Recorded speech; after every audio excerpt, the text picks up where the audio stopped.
Fatality moves, I make it bleed. That's on any game, that's on any screen. Shut up and give me your money. They said we so lit. Even if I take an L, we coming back just to show that we don't quit. They said we hit. They said we on. They said we Greetings and salutations, ladies and gentlemen. Welcome to the last installment of Bullsitting on TSWS Gaming. This week we have our general review of the year of our Lord 2023 in gaming. I'm your host, Loke7, and joining me today is the lovely Nintendo goddess, Cozy Beluga, the man that loves games more than anyone alive, Mr. Matt Likes Games, and our special guests who decided to mute themselves, Mr. Taye Talks.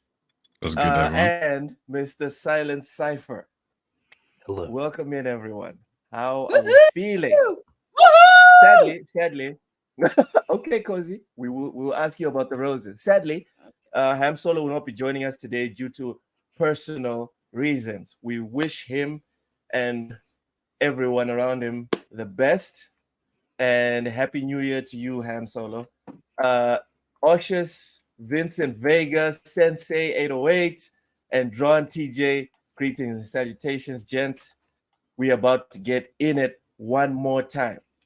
But before we partake in this week's session of digital savagery, tell me, Cozy, are you feeling rosy? Absolutely. Why? Because my face is decorated. Nah. Other things. Oh, so that's not a tattoo. That's not a tattoo. No. That's definitely not a tattoo. No. You don't get a face tattoo unless you're going to be a rapper or a professional criminal. That's both. That checks out. Yep. There is a lot of overlap. That sounds like, that's why I was asking you if you had a face tattoo, because you're on that trajectory, in my opinion. Drawn TJ, He says you're a criminal, Cozy. I am a smooth criminal, though. He's not calling you a rapper. I'll tell you that. Oh my goodness!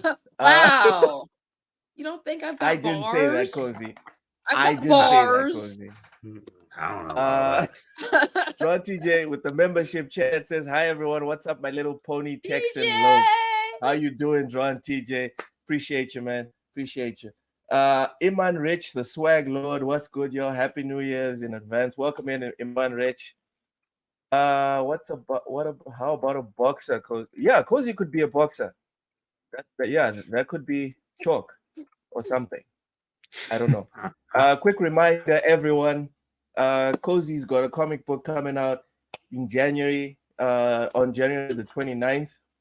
January 1st. You change the date every time. January 1st. Comes out in a few days. It's first. Sorry, my bad. It's January 26th. My bad. January 26th. $100 a pop. Please support Cozy. She's very creative. One of the best writers out there. Going to be writing for Hollywood very soon. So usually we do this thing where we ask the guests how did they fall in love with gaming, etc. But Taye and Cypher, y'all are not guests, okay? You guys have like spare keys to the back room of TSWS. So no, I'm not gonna ask you that. Just gonna go around and ask what you guys have been playing. But first, we're gonna start with our Nintendo god, Cozy Beluga. What you been playing this past week? Oh my goodness! So Not Starfield, surprisingly. Well, a little Starfield, but mostly not. I've Thank mostly been playing goodness. Warframe. Oh, They have finally implemented the one thing that we've been asking for ages: cross saves. Mm-hmm. So now I can take my save wherever I want. And I wasn't playing until they got the cross saves. So I have a lot of content to catch up on. Okay. Warframe. I still don't understand why you play that game a lot. Many people still play it, but I've tried it and it didn't work for me. Do you like Monster Hunter? They might not. Monster Hunter. You know what? This is a gaming sin. I have never played any Monster Hunter game. I haven't really either, if it makes you feel better. I played World a little bit, but not really. Thank goodness. I think they have the similar gameplay loop. Okay. And that's probably why, because both of them are like loot grinding games. And they both games, the your whole build will drastically change your experience as far as how you're playing the game. And those are things that I enjoy. It seems like the game has been running for like a good few years now, hasn't it? Warframe. Warframe? 2000, was it 12 or 10? Yeah. Is that down?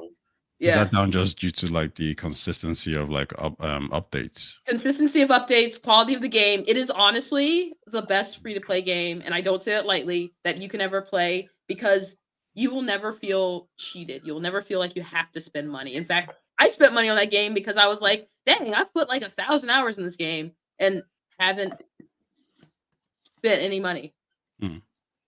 They're making a new IP, aren't they, as well, right? I don't know. Isn't it Souls Frame or something like that, but Souls like or something? I don't know. What? I thought it was called like Souls Frame. That was like their next thing. I think I heard them make. I mean, I think they just showed up some images. And it's very sword based. Time to do some Googling, Cozy. Do that as we move on. John TJ, thank you so much for the super chat. Says I'm playing Elden Ring again.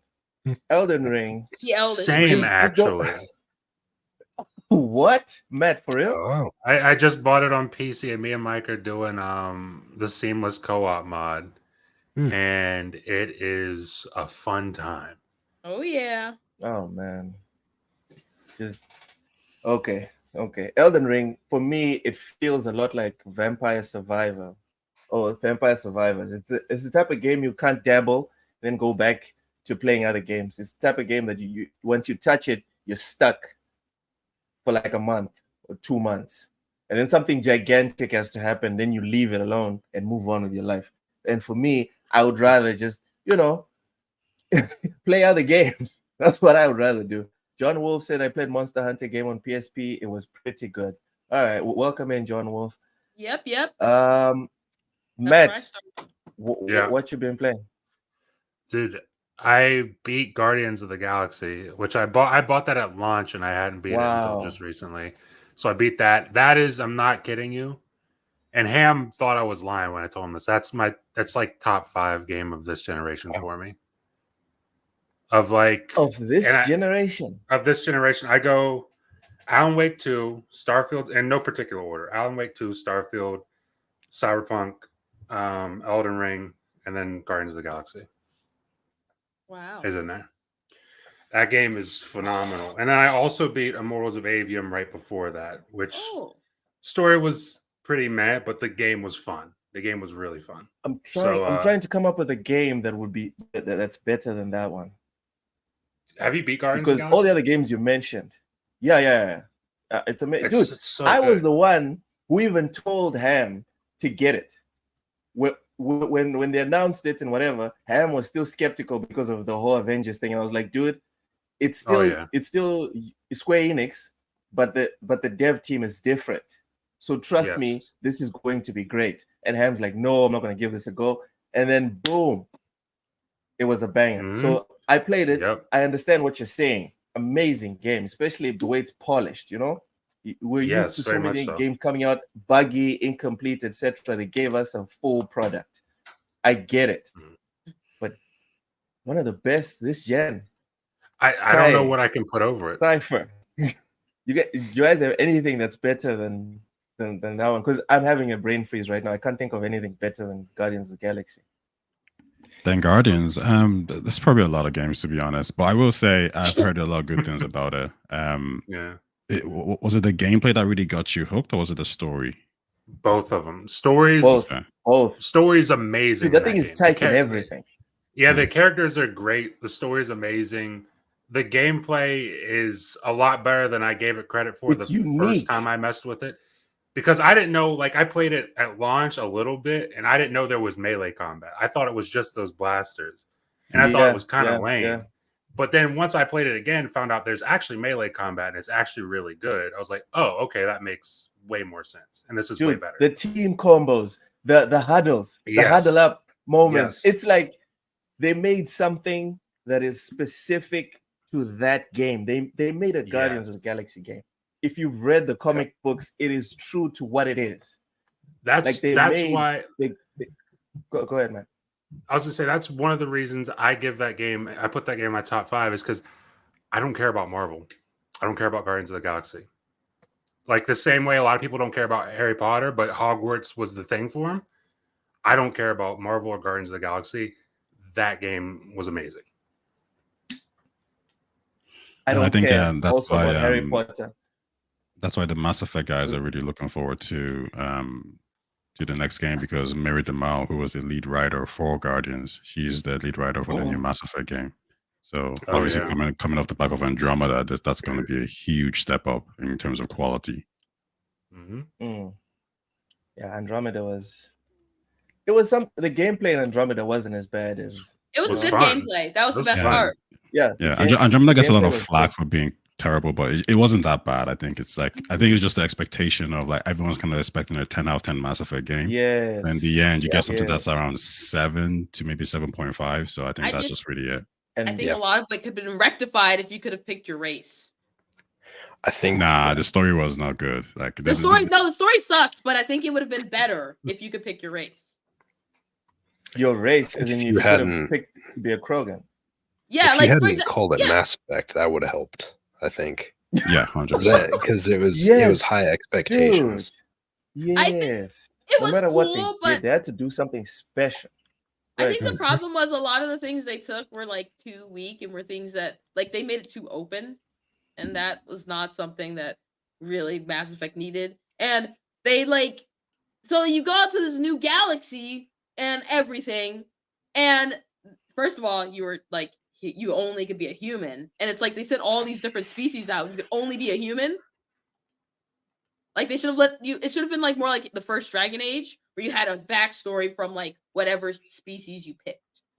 I don't think they had the budget for that if you think about it, because the quality of the game itself wasn't great, right? So as soon as you start including, okay, you could be a Krogan, you could be a Turian, you could be an Asari, but now the budget gets bigger.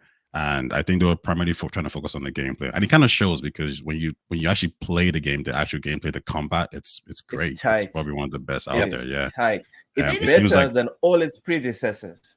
But they didn't even. But they wouldn't even had to create new powers or abilities. They could have just taken all the stuff, like just picked a core group of the stuff from what's the game from the Mass Effect 3 multiplayer. Lazily, improve that multiplayer, pasted it in, bam.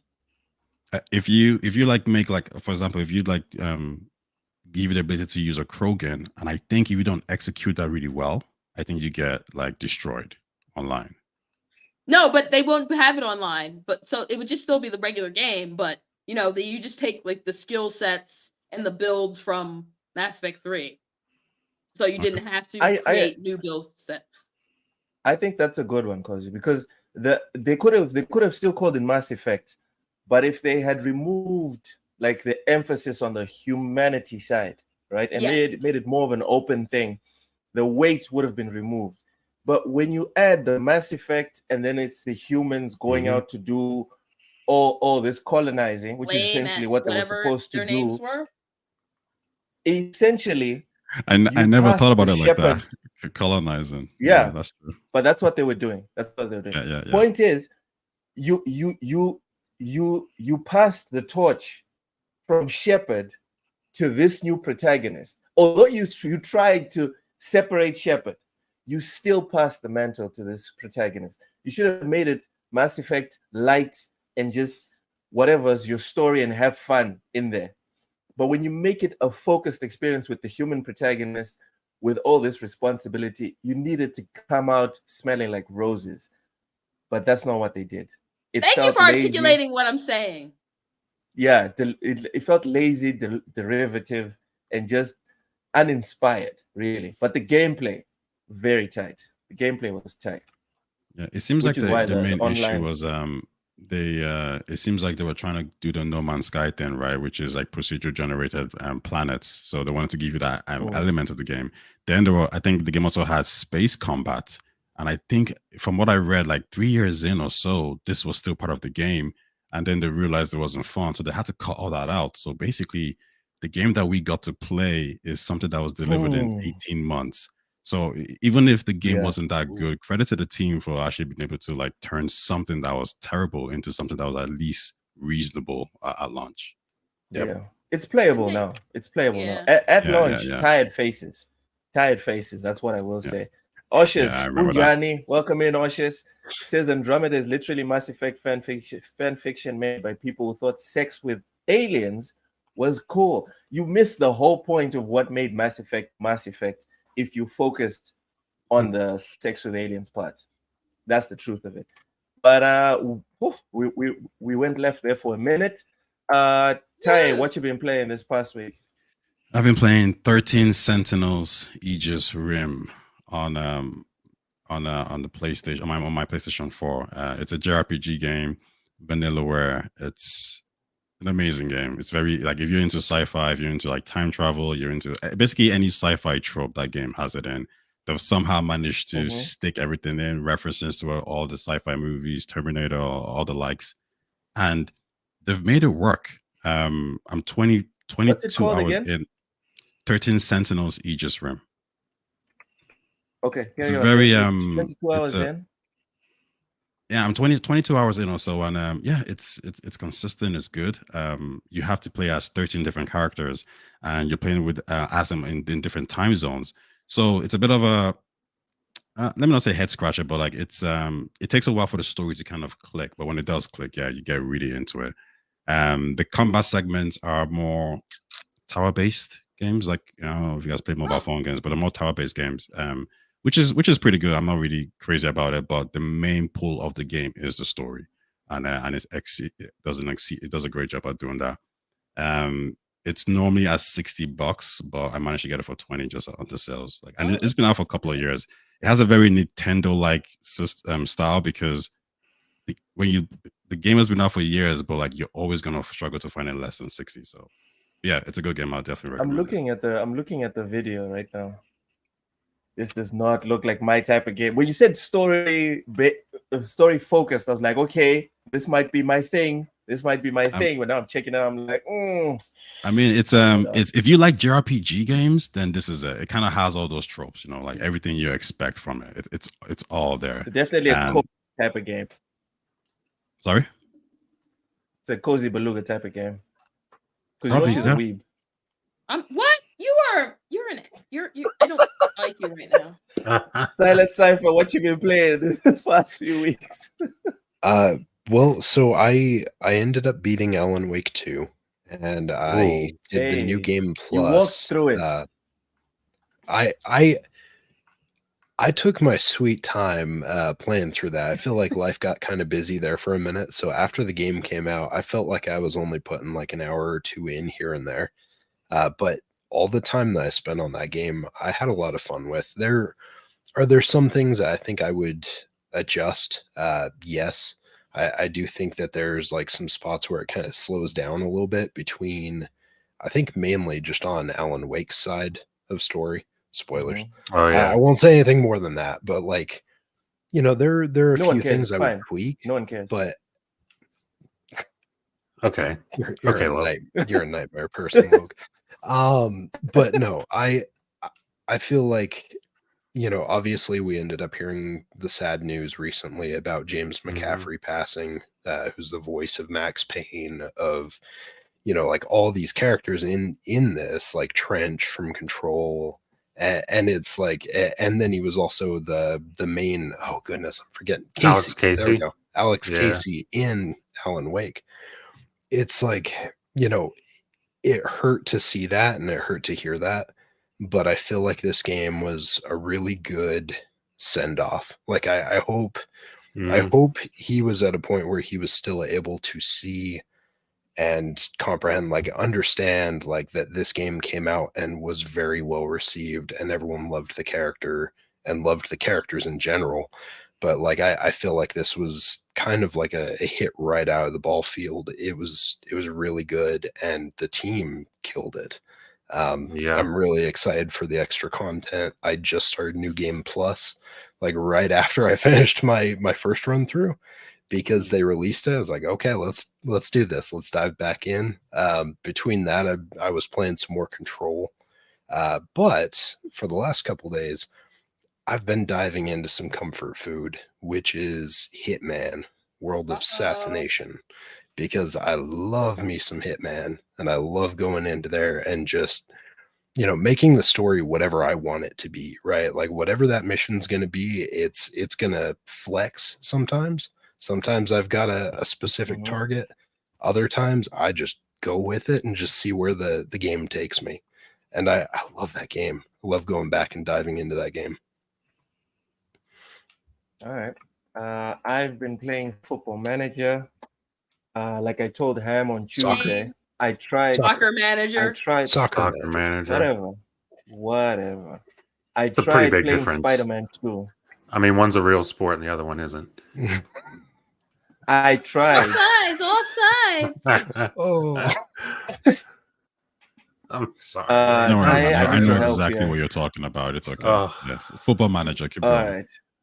right. So I tried to play Spider-Man in between sessions of stress because my tactic is not perfect yet. Go figure. Anyway, Spider-Man 2, I vomited in my mouth. But like I didn't even play the game. Like I got in, right? I installed the game. I got in. That's the review there. I pressed start, and then I went to do the recap thing of what happened in the previous games. Although I've already played Miles Morales, I played and watching that, right? I was like, I had to just stop, uninstall, and start God of War. God of War. Wow. Well, that's not bad. Wow. That's not bad. God of Much War's better great. experience. Just terrible. Okay. So Football Manager, God of War, and Starfield. Someone on TSWS is always playing Starfield. That's the rule. That's the contract we signed with Bethesda. All right. So anyway, this week's episode is going to be more focused on us and essentially our view of what's going on, because usually it's very news centric. This week is going to be a bit different. Thank you, Vincent Vega. Thank you so much, correcting all the Americans here with their slander. Cozy, lift your head up. Check the comments of people with sense. Right? Okay. I honestly, being nice. I can't read Spanish. I can't read Spanish. Of course, the Americans can't read. I don't know what this is. Americans not Spanish. Not anyway, Spanish. I can't read that. Speak English. It's America. Exactly. Wow. Speak American. That's what I'm saying. Oh my Lord. Anyways, here we go. Here's the first one. And I'm not even gonna ask anyone for like specific sequences. You guys just go as the question requires. All right. So I'm not asking specifically Cozy, just everyone. Jump in. You're not specifically asking me, fine then. No, oh Lord. I'm not specifically asking Cypher, Cozy, Taye, or Matt. Just asking everyone. Jeez. Oh. Hey, yo, Danny. Welcome in, bro. I'm glad you like the hat. I got tired of the white one, so I was like, let me try something different. This one's the gray one. I think next week I'll go with the black one, then the brown one, etc., etc. Vincent, stop it. Anyways. Deep in the heart of Texas. For the panel, hindsight being 2020, if you had the chance to play on only one console all year, which Oh. one would you have picked? Oh. I mean, that's incredibly easy. What? Is this a test? That's The Atari. It's just a question. I would choose. I would probably choose Xbox though. I mean, I clearly probably I'm choose playing on the Xbox Ouya. for sure. Switch. Oh, you're going with the Ouya? Tell us why. Please tell us. Well, because those graphics and that emulation on that system, Mhm. chef's kiss. Absolutely. Yep. Honestly, so I would go with the one that I don't have, and this might be wild, Which but is? the MetaQuest 3. Oh, the MetaQuest Oh, 3 looks okay. nice. Okay. It looks really The nice. One I from don't left have the field? MetaQuest 3, but everything I've Explain, been hearing please. about it has made me excited, and I am going to get one. And the thing is, the whole idea, I've been screaming about, VR is stupid and lame, but mixed reality is not. And finally, we have a wireless headset that has mixed reality. This is all I asked for. And It I was does looking look at pretty games and awesome. stuff for it and apps and stuff for it, and they look really amazing. Yeah. MetaQuest 3. Even the Quest 2 is really good. My son is probably up there playing on his right now, and just the games that are on there have been actually really good. It's been fun to play around with. Yeah, I kind yeah, of want to I'm get gonna one. I might challenge do you that on for this next one. season. Yes. Which game specifically on the MetaQuest 3 has you thirsting for it? Let me see what it was called. Is it Asgard's Wrath? Ah, so it's not No. even off the top of your head. No, it's Damn not off it. the top of my head because let me explain something. I always talk about how I am features first when it comes to any console because I play on PC. Mhm.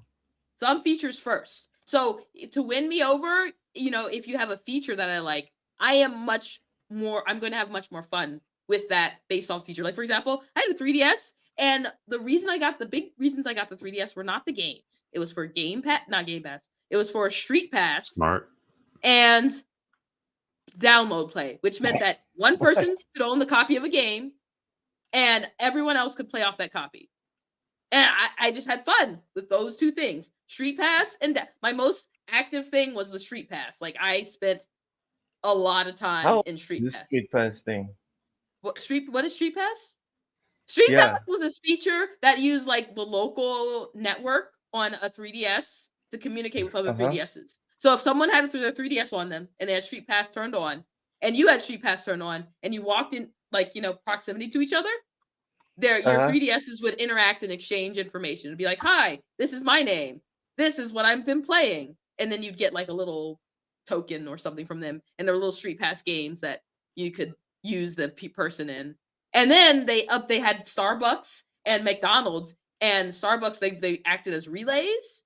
Both of those acted as relays. So if you walked into a Starbucks or McDonald's, the Wi-Fi there would pick up your person, your little Street Pass, and then anyone else who walked in there, it would exchange with them.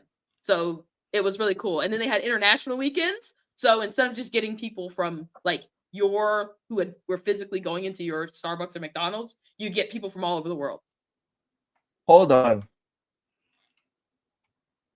You would essentially be able to play all the games of the people that that was for that. This with. is different. Street Pass was not the that's a download play. Street Pass was literally just this thing where you collected people and their regions, and it was like kind of like a stamp.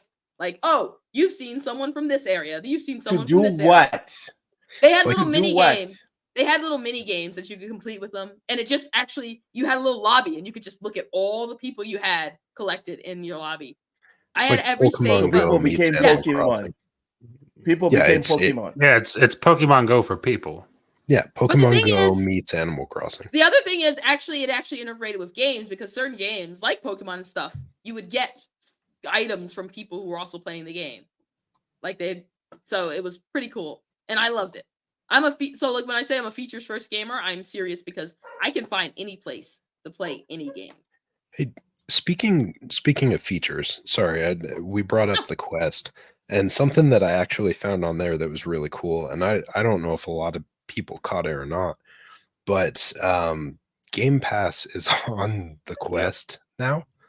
Yep. Which my son and I actually played around with just to kind of test it out and see. That's actually pretty cool. That's a neat feature because you can choose between the different size of screen you want to do. You can go like massive to the point where you actually have to turn your head just to even see the screen. But it's like going and playing a video game in a movie theater. It's kind of cool. I can physically it's a neat make myself feature. sick in Sea of Thieves. Hold on. If thinking, I buy a Meta Quest, I can simulate a cinema with my my PlayStation or Xbox. Is that Xbox? I think it's just Xbox. I don't think Sony's done. No. Like I'm talking about like connecting. I can't connect. Can I connect it to like the console specific? No. I'm not talking about. Why would PlayStation let you do that? Yeah, PlayStation doesn't want you doing that. So you're able to actually download the Game Pass app like onto it, and then you can jump in. And I think maybe this panel might be too Xbox centric. Drawn TJ, thank you so much for the super chat. Says at least Loke. I was just telling you about it, and then you decide just giving Loke facts, and he's like, look at Loke's blue eyes. Someone's getting tender. It's the blue screen, Cozy. What are you talking about? He's just looking at a logo of PlayStation. We're just talking about functionality and stuff, and that's functionality that's baked in. That's all. That's all it is. Look. Okay, let me read this super chat. Thank you so much. Rod TJ says, "Hey, at least Loke hasn't turned the show into a pony show." I don't know why you guys would assume that I'll pick a specific date to turn it into a pony show. Big ass cinema screen. Okay. Listen, Cozy. So Street Pass was the Pokemon for people. What was the other function? Sorry, specifically. It was download play. Download play, where a lot of the games would only one person needed a copy of the game, and then other people could basically pull up their 3DSs and download and play off of that one person's copy. Did you have to? Well, how many people? There was no limit to how many people could. Depending on the game. Like I think Tetris was like 4 people. Mario Kart was 8. But most games are either 2 or 4. That's wild. Okay. A 3DS it predates game sharing, correct? Or was everyone already doing that when the 3DS was doing the? No, it was pretty. It was like that was like into the early. That was like 2000 and like what 12 when it came out. So yeah, it was pretty early, and that those features were okay. Usually, you don't associate. Me personally, I don't associate Nintendo with innovating with functions. Usually, they innovate with controllers and console shapes. You know. The 3DS also still has the best activity log of any console ever. I'll give him props. It is a really good doorstop still. Those Joy-Con controllers are amazing for doorstops. Hey. That's messy. Taye, you've been very quiet. If you had to pick one console to spend the entirety of 2023 with, which one? I think it's tricky because a lot of the games I played were multi-platform games. And when it came to specific games, I think the games I really wanted to play was Starfield, Final Fantasy, and 13 Sentinels. Problem is 13 Sentinels is a PlayStation exclusive and PC. So I'll probably lean towards PlayStation. But with Game Pass, I got to play Gears of War. I got to play Sniper Elite with my friend. So I think that's probably the benefit of Game Pass. Like, it just has so much quality there, and even though the game you want to play isn't there, there's a lot of good games there that just kind of pulls you in. So, I'll probably just side with the PlayStation just because those were the 2 games I specifically wanted to play, whereas Xbox only had Starfield that I really wanted to play. But yeah, the Game Pass bonus, I guess you could say, was a good pull factor. Wait, so over the entirety of the year, it was 13 Sentinels, and which one was the other game? and Starfield. 13 Sentinels, Starfield, and Final Fantasy. Oh, so because PlayStation had 2 of the 3, you would have gone with the PS for this year. All right. But it's at the same time, like I said, it's hard because I'm looking back at the co-op elements of my friend playing Sniper and Gears of War, and you can't really replace those kind of moments. Like that was really fun. Dude, so I had more fun with Xbox than I did with the PlayStation. So it's a tricky one. It's a good question, but I will just lean with PlayStation just because they specifically had the 2 games I was looking for. Can I ask you real quick? Did you play Alan Wake, or did you grab that at all? No, not yet. Alan Walk. One I'm probably gonna Alan Walk. I'm gonna probably literally nothing woke about it. January or February. Walk, bruv. I thought you said Alan Woke. I was like, what? Yeah. All right, dude. That word has no meaning in 2023. You'll have to let me know what you think of it. I'm curious. I love talking like the lore and stuff on that. I won't talk to Loke about it since apparently he just thinks it's a walking sim. But he does. But Loke is boring.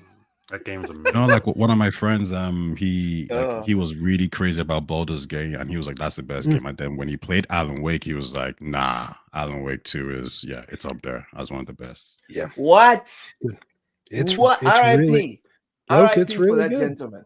Loke, go back to soccer manager. Dude, it is really good. He said, "Wait, who is this friend of yours? I need to preemptively block this person on Twitter." Look, Phil Spencer. Look, okay, so what? So Alex, it's Alex also does this. This guy played Baldur's Gate 3 and then played Alan Wake and then said Alan Wake is better. Oh my lord!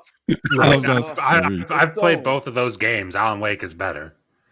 Look, you gotta keep in mind. You're trying to lick games. It's fine. You lick games, dude. You're trying to appeal to 2 completely different audiences. Yes, right?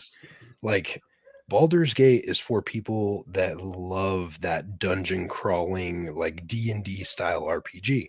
Alan Wake is not that.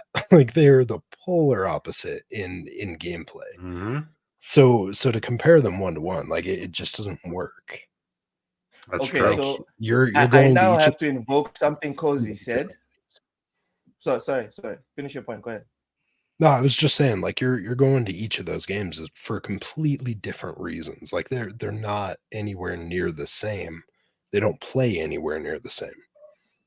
Yep. Okay, so I'm going to invoke a point that Cozy brought up when Elden Ring first launched. I can't believe I'm quoting Cozy, but I'm freaking doing it. All right. Cozy said, right, Elden Ring is not for me, but it's definitely game of the year because it did something.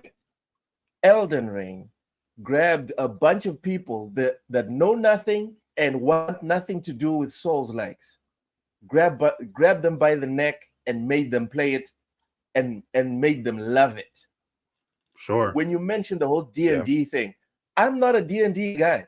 I've never played Path of Exile. I've heard people say that Path of Exile is like the closest thing to Baldur's Gate. I've never played it. I never will. Baldur's Gate is not the usual. That's not the style of games that I like. And it's great that Sensei 808 brought up this point. I worship at the altar of Death Stranding and Hideo Kojima. Right? You sure and do. You could put Alan Walk and Death Stranding right next to each other in terms of tedium. No, in terms of sir, tedium. You can't. You can't. You absolutely can't. Hey, Loke, I have a question because for Death you. Stranding is better. Because Death Stranding is better. I agree. I almost just cursed. Say, right? Bro, wow. So like the end of my point. And wow. My point is the reason you can compare the two is because of what Cozy brought up in 2022 or 2021 when Elden Ring came out. Greatness is greatness regardless of whether you like it or not. I'm not a Dark Souls guy. I've bought almost all the Dark Souls games. I suck at all of them. I haven't beaten the first boss in none of them except for Dark Souls 3, right? When I got Elden Ring, I fell in love with it. because it is a tier above. Bloodborne, one of the most celebrated of the Souls-likes. I freaking hate that thing, but it is what it is.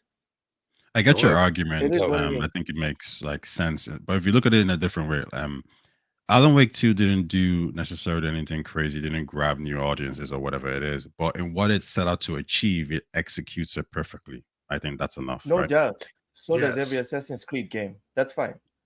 No. I think Oh you can my find some God. inconsistency there. Like No. execution is not the same. It's not the same. I am Looks nuts. triggering, guys. Anyway, let me get the Look, super look, chat. Let me get the super look. chat. Then Matt, you can Alright, come slit alright. my throat. Let me Alright. finish this super chat. He Bunty, trolls and thank then you he gets so super much for the chats. $10 super chat. Yeah. Wagwan, everyone. Have a wonderful and happy new year. I hope your new year is full of games, and games.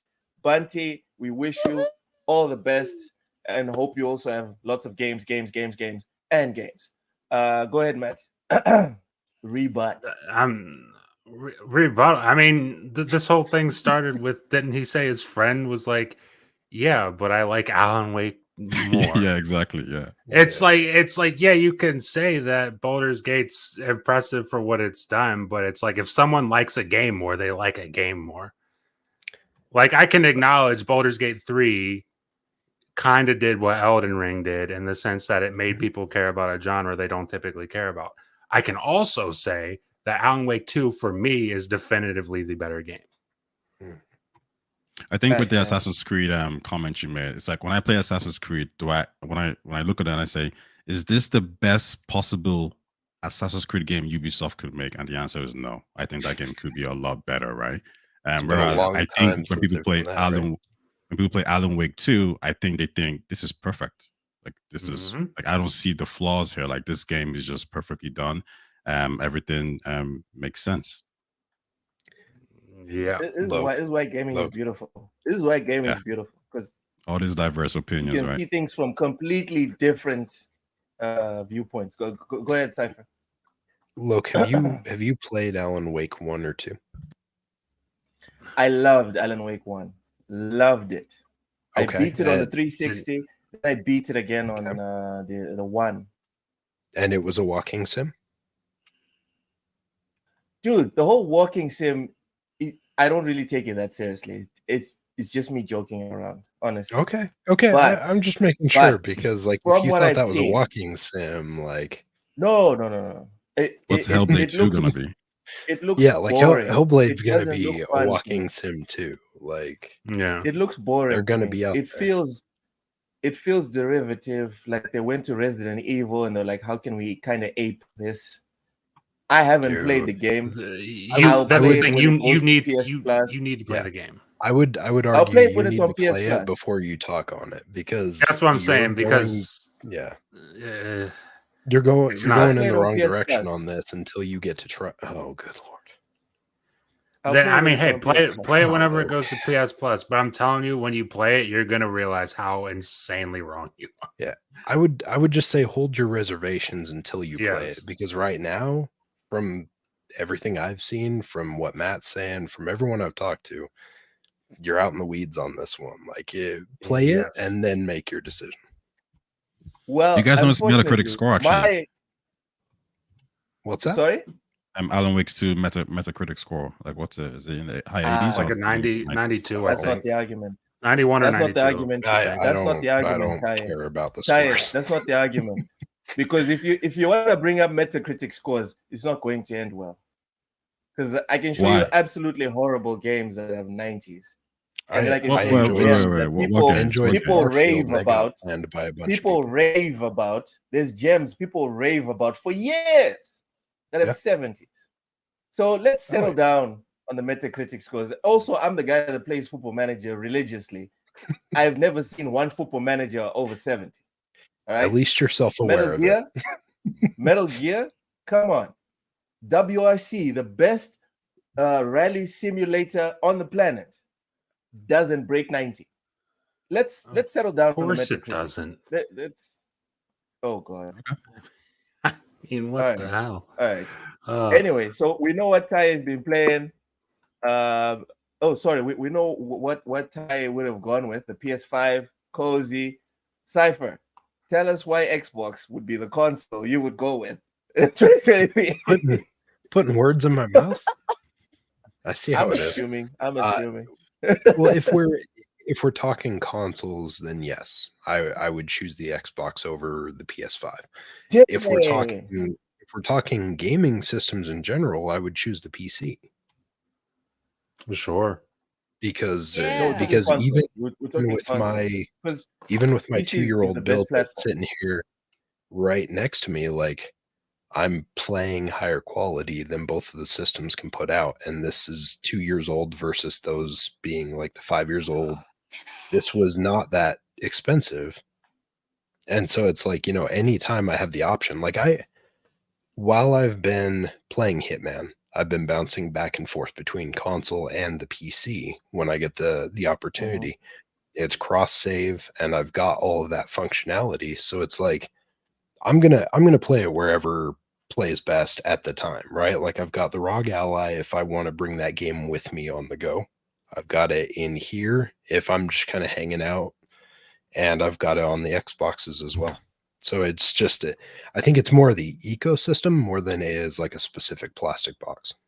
Oh yeah. Okay.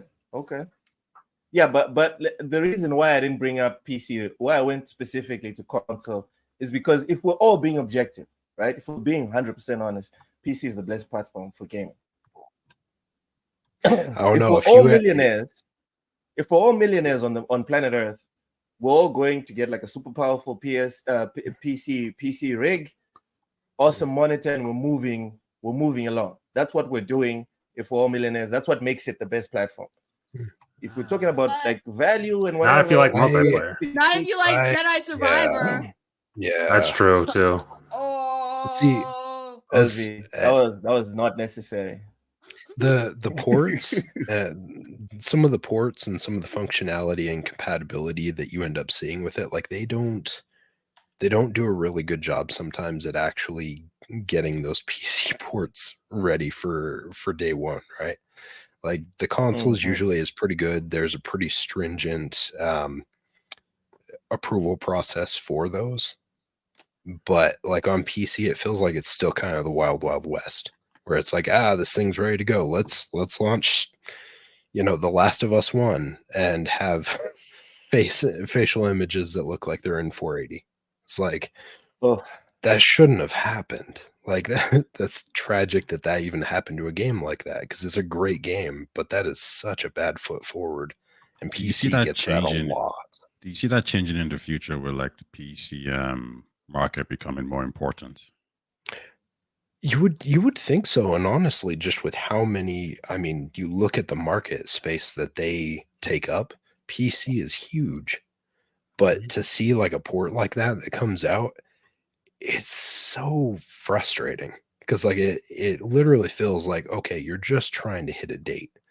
If you can't meet the date, if your functionality, if everything isn't squared away yet and it's not good to go, don't release it yet. Like don't give us broken games. We don't need that. Like take your extra month or two if you need it. Heaven knows we got plenty of games we can play in the meantime. Yeah, because I'm thinking about how GTA, for example, there's no release date for it, and it just seems like PC gamers tend to get like, you know, pushed back a little bit, like they're not as important. And I think I'm always thinking like that should change. It really should. Well, yeah, PC, the idea of them getting GTA a year after consoles blows my mind.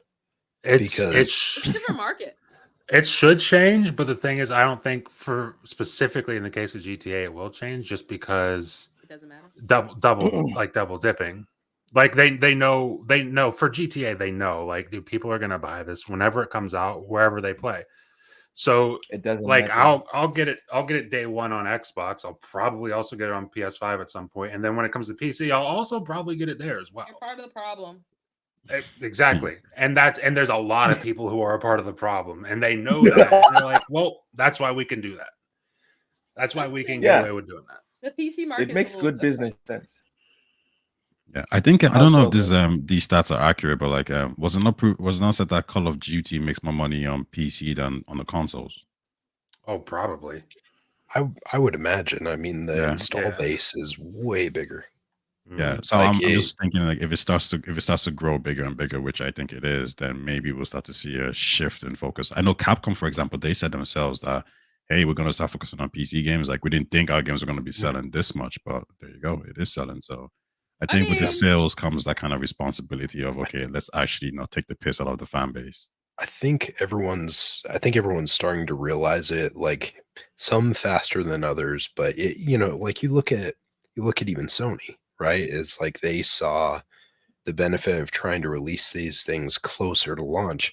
And I would argue that like if you release those games at the same time as you did PS5, like you'd probably end up getting a pretty substantial amount of sales, because no one wants to be told like, hey, you're gated out of this game for a year before you can access it on a PC. Like it's gotten to the point now, especially with some of this cross compatibility, where if you have it on those multiple systems, like it's only going to benefit you as a company in the financial side. You're going to make a ton of money if you make it available everywhere day one. Multiplat is going to be a thing more often than not, I would think. I always wondered about Sony's equation, because everything you said there is true, but they have to balance that with, well, if we don't do that, we just make it an exclusive to PlayStation, then people get a PlayStation, and then we don't have to give 30% cut to Steam, etc., etc. I don't think that's true though. You'll understand there are people on PC, and that's just where they play, and they're not going to get a PlayStation because they don't care about 1 or 2 games so much that they're going to move platforms when they have. That's what part of what I mean when I say a lot of PC players are fundamentally just different. Like I can want a game really badly, but if it's only one game, I'm not buying it. I'm not buying a platform for one game. But I'm just in gonna not play Sony's it. in Sony's mind though, it's not just one game, right? It's Spider-Man, it's God of War, it's Ghost of Tsushima, it's Death Stranding, it's all their library of exclusive top quality content. And I think that might make somebody shift. Like I don't know any PC player The problem is a lot of PC players aren't looking necessarily at just that list of games. They have a less, less curated by platform idea of playing games. In that they have like there's a lot more diversity in the PC gaming community. Yeah, I'll put this to you guys. Would you say that PC gamers in general are just not into those kind of games as well? They are. No, PC gamers have more refined taste. They have more refined taste because their platform, because their platform, in my opinion, gives them so many flavors. Console, you don't have that many genres available and in that fidelity all the time. On console, it's more, like niche. It's mostly like third person shooter, whatever, and then action adventure over the shoulder with your arrows and you know what I mean? Well, yeah, on PC you have everything, dude. It's everything. Yeah, because some types of genres just don't play as well on the console either, right? Like I love RTS, and I wish that they made better games for the console side of things. But ultimately, as much as I wish someone could kind of like crack that code, PC is usually the best way to play it. Like I still to this day go back and play like the original Command and Conquers on my PC because it was such a good experience. Like same with StarCraft, same with the original Dune, like Dune 2000. You go back and you play those things and they're great on PC. PC only. But if you try and play some of those, because like they had Command and Conquer 3, Red Alert 2, they had a couple other ones as console ones. They had that new Dune game that just came out that's console as well. Oh, Spice Wars.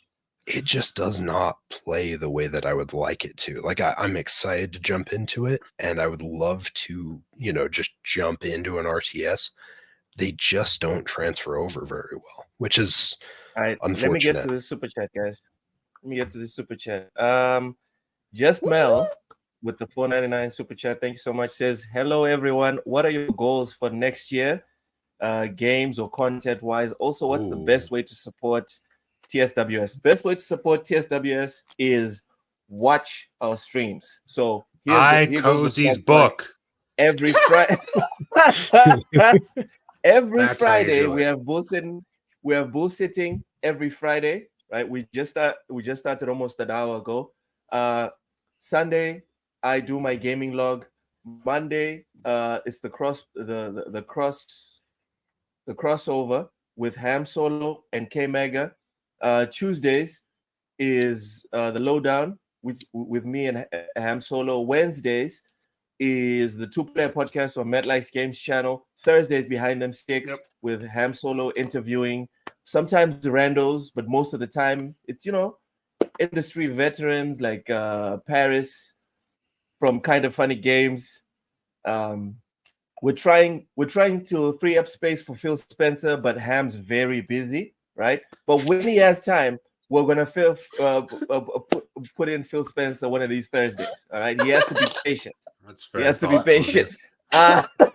He's been asking, when can I come on? Yeah, we're like, dude, just chill. Don't be so thirsty.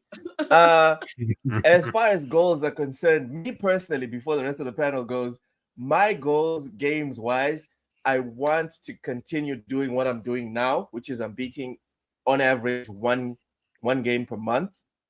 That is a mission. It's hard. If you have a life, it's hard. As far as content-wise, I restarted my gaming log on Sundays. I want to continue doing that and continue learning how to edit and practicing editing. That's my games and content goals for next year. Ty, I'm gonna go around the table. Ty, what's your goals for next year as far as games and content creation? Primarily with content, I just want to drop a lot more videos. Like I used to make a lot of analysis videos on the industry, and then I'll do analysis videos on whatever game I'm interested in. And I kind of use for editing? DaVinci Resolve. Okay, it's not bad. Yeah, it's a pretty good software.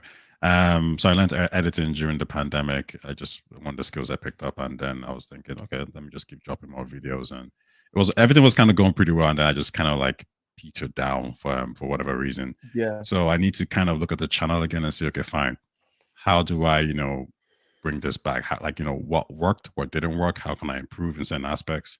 So I more or less have a plan going forward. So I'll just see how that pans out in January and stuff like that. So from a gaming perspective, not really. If good game comes out, then it comes out. Like I think Avowed is going to come out. I think Hellblade 2 is probably like the top of my priority list right now. So yeah, just Game Pass is there. Whatever good games drop there, I'll play them. Oh my lord! Let's stop talking about Game Pass, please, please. Someone else talk about Game Pass, quick. What's wrong with Game Pass? I don't understand. It feels like Sony. He's a Sony at this pony. point. I'm not a Sony pony. Buzz off. Yeah, no, he's a Sony pony. IGN's gonna track him down if he keeps exactly. he works for IGN, and they don't like that. Yeah, I mean, you got to keep it in mind though. Like if you're paying for a service, like you're looking for things to drop. Like I pay for Netflix. I'm hoping they drop good stuff there, right? So that's I've been overwhelmed with Netflix. Will pays for Game Pass, but he hopes they never drop anything there. Yeah, that's not what happened. I've never seen someone pay that so hard against a service in my life. Right. That's not what I'm saying, guys. What I'm saying is, talking about Game Pass, right? In my opinion, is like saying the Earth is so full of oxygen. Oh my God! But some people don't know how great oxygen is. Oh my! You know what? Let's be honest. Nitrogen is the real MVP. I don't think that's a great one-to-one comparison. Look, fair point. Okay, the point is, what I'm trying to say is, you're saying I think everyone is very aware that Game Pass is the best service on the planet, gaming-wise. We all get it. Luke says I know about it, so nobody else should. That's some. I think I know what you're saying. I know where you're coming from. Like I think I've seen a narrative as well online of like, if it's not on Game Pass, I'm not gonna play it or whatever it is. Like no, I am gonna buy the games I want to buy. But I'm talking about more of the games like Sniper. Those kind of games I could just pick up with my friends. Like Far Cry wasn't a game I was ever going to really buy. Far Cry is not really a niche game, but I was never gonna buy that game. But it's on Game Pass, perfect. So I guess Game Pass lets me try out new titles that I was never gonna give a shot or even buy in the first place. So that's what I meant. Yeah. My God, we just lost another 2 minutes to Game Pass. Moving on. Cozy Good. Beluga. Let's lose another What are your minute. goals? What are your goals for next year, Cozy? Games wise and content creation wise. So Also, games-wise- plug. Cozy Beluga has a comic book coming out next year, January 26th. $100 a pop. Make sure you show up for Cozy. Go ahead, Cozy. I'll start with game-wise. It's pretty easy. I'm going to be concentrating on actually completing one game every month, which means getting outside of my comfort games. Let's go. And then I'm going to just pick 2 free-to-play games that I stick with, and not just and it's not going to be Overwatch. I'm going to probably done with Overwatch unless I'm playing with friends.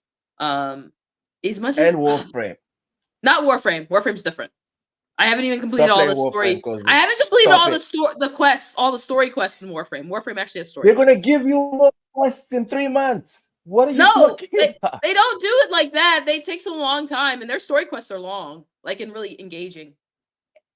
You have to play it to understand. You don't play Warframe, you don't understand. But I also I'm officially, as far as content wise, I really am it's not a joke that I am working on a comic. I will have something to show for that at the beginning of January. Not the beginning of January, because that's January 26th. I will have something to show for that. Yes. And on TSWS Gaming. Yes, I'll do the reveal there. And the other thing I'm working on is what do you mean there? Here, Cozy. What are you talking about? Here, my bad. And the other thing I'm working on actually posting more of the stuff that I make. I make a lot of stuff and don't post it. Yeah. Very random page on Instagram for anyone that's interested. I have a lot of photos and I never put them. It can go from dead animals to That's a different Instagram. That's a different Instagram. The dead animal Instagram is completely different. That's Cozy's dead animal Instagram. Yeah, it's Dead Animal Diaries. All right. Cypher. Let's segue to Cypher as he turns his camera off and leaves. Matt, what are your goals for next year, games and content wise? Oh, it's easy. Games, and I've already started it, is to stick to one game at a time. I have terrible ADHD. You're going to fail. Horrible ADHD. Mission failed. But the thing is, it hasn't. The thing is, it hasn't failed. Now that I've started it, it hasn't failed yet. I did Immortals of Avium and I did Guardians of the Galaxy. Both of those, I was only playing one those at things. a time. Yes, I didn't go from one to the other. I didn't bounce between a million different things. I focused on one game at a time, and I did both of those games. Now I need to do. I'm trying to figure out what my next game is going to be. Maybe Dragon's Dogma, because the second one comes out in March. I don't know. But as far as content, I'm going to set the goal of 1K subscribers. I'll set the goal for 1K subscribers for the end of next year. Let's go. We're going to set that goal. That's a pretty low bar, Matt. I'm sorry to shit I'm at 700, and that's why I'm saying that. Come on, dude. I'm at 700, but the thing is, I'll have a month where I gain a ton of subscribers, and then I'll also have a month where I gain 5. And it's hard to know what month it is, what month it's going to be for each of those. So I'm at 703 right now. I'm saying 1K at the end of the year. All right. I'm still catching up on the chats here. Welcome in, Voidlock, 100% export. Okay. Sir X-Man, welcome in. Who else came in here? Day Reezy, Pixel Bit, welcome in, brother. Stanley Francois, como ça va? Remake Station 5, seriously. Blind Giant, mahalo, happy new year, bro. Mr. Joanna Dark, my brother in Kojima, welcome in, brother. Welcome in. Okay, we got us a super chat from Sir X-Man. Was much more organized without low class. Oh my goodness! Oh, damn. This guy. Yeah, we were firing on all cylinders last week. Appreciate you, Sir X-Man. Really appreciate you. It was a good time. Whatever. Game Pass makes them unstable. Pony shook. Okay. All right. Blind Giant, shout out to the panel and Game Pass, the real ones. Again with the Game Pass. All right. Stage Block. Welcome in. All right. We've caught up with the chat. Cypher, you stepped out for a minute. So you're going to be the last one on this one. What are your goals for next year in terms of games and content creation? So as far as games go, I have to kind of echo the same thing that you're saying, right? Like the whole idea of doing one game a month, completing would be great. I think I probably got right to about 8 or 9 this year, which was okay. But unfortunately, just because of a lot of like life and job changes and stuff like that, I just found myself, unfortunately, like not available to jump into some games, or just sometimes not into the mindset. I feel like sometimes it was really hard to actually sit down and just play a game. I'm sure you guys have run into it in the past too, right? Yeah. Like just focusing on it, or even just, sometimes like life stuff just stops you in your place and makes it really hard. Like sometimes you just end up watching a movie because it's less interaction. It's easier to just zone out. So I think that's definitely one thing. Like when I saw my details for the year, I think I only hit like 1,085 hours or something, and I was like, okay, that's decent. Only, but well, compared to everyone bro. on Twitter, apparently, like I'm a scrub, so I gotta get some more hours in. But that being said, like I just, even if I could just get like one game a month, I feel like that would feel a little more like I'm accomplishing things. Some of the games I choose to try and like tackle end up being way too big for that type of cadence. Also, especially with wife and kids, it's hard to do that sometimes. You ever consider streaming them? So I've done a little bit of streaming here and there. And I need to push myself more to doing actual story stuff, because most of the time when I stream, I do like Jackbox Party Pack, just to get people involved and just have a fun time, just laughing at each other's, terrible answers, right? Yeah. But as far as like a personal goal, so I set up my studio and my sound booth this last year, or like right at the end of the previous year. And I started doing a little bit of voice work stuff. I've been slowly getting into it, but I think that's one of the things I need to push on this year, is getting my demo out there so that way I can actually start trying to get some different jobs. There have been some really cool opportunities that happened, like the Halo 2 live stream script read that we did like a month or two ago. That was really cool. But as far as like actual jobs and stuff like that, I look forward to trying to do more voice work stuff. So that's kind of where I'm at. You have to be more intentional about it. Hey, not just put something up. You have to actually like chase it, Yeah, make a point. And that's the thing, right? It's like I put everything together, and then it's easy to fall into excuses, right? Like for a little bit of the beginning of this year, I got nailed with influenza A. No. So like my voice was thrashed. And then like a couple months ago, I got nailed with whatever germ was going around again. And it's like you don't realize how basically like how kneecapped you are in a job like that until you can't actually do that thing whatsoever. Like talking seems like something that we just take for granted. But then when you actually try and do those things and you get sick, it's just like you're SOL for months. And so I feel like there were some setbacks, but I feel like over time, if I just focus and try and stop being a boob, maybe I can make some progress. What's SOL? Shit out of luck. Okay, that's a very American term. Dark, welcome in.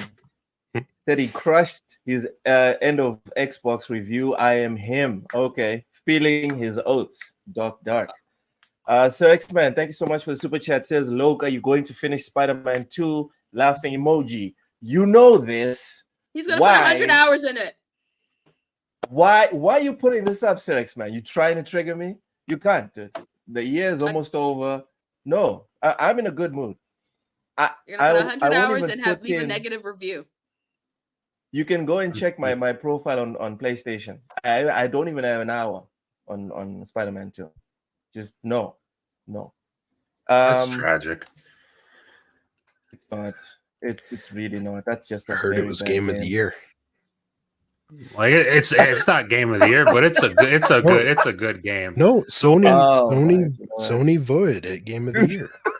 That's right. That's right. True. No console warring. No, there's no console warring.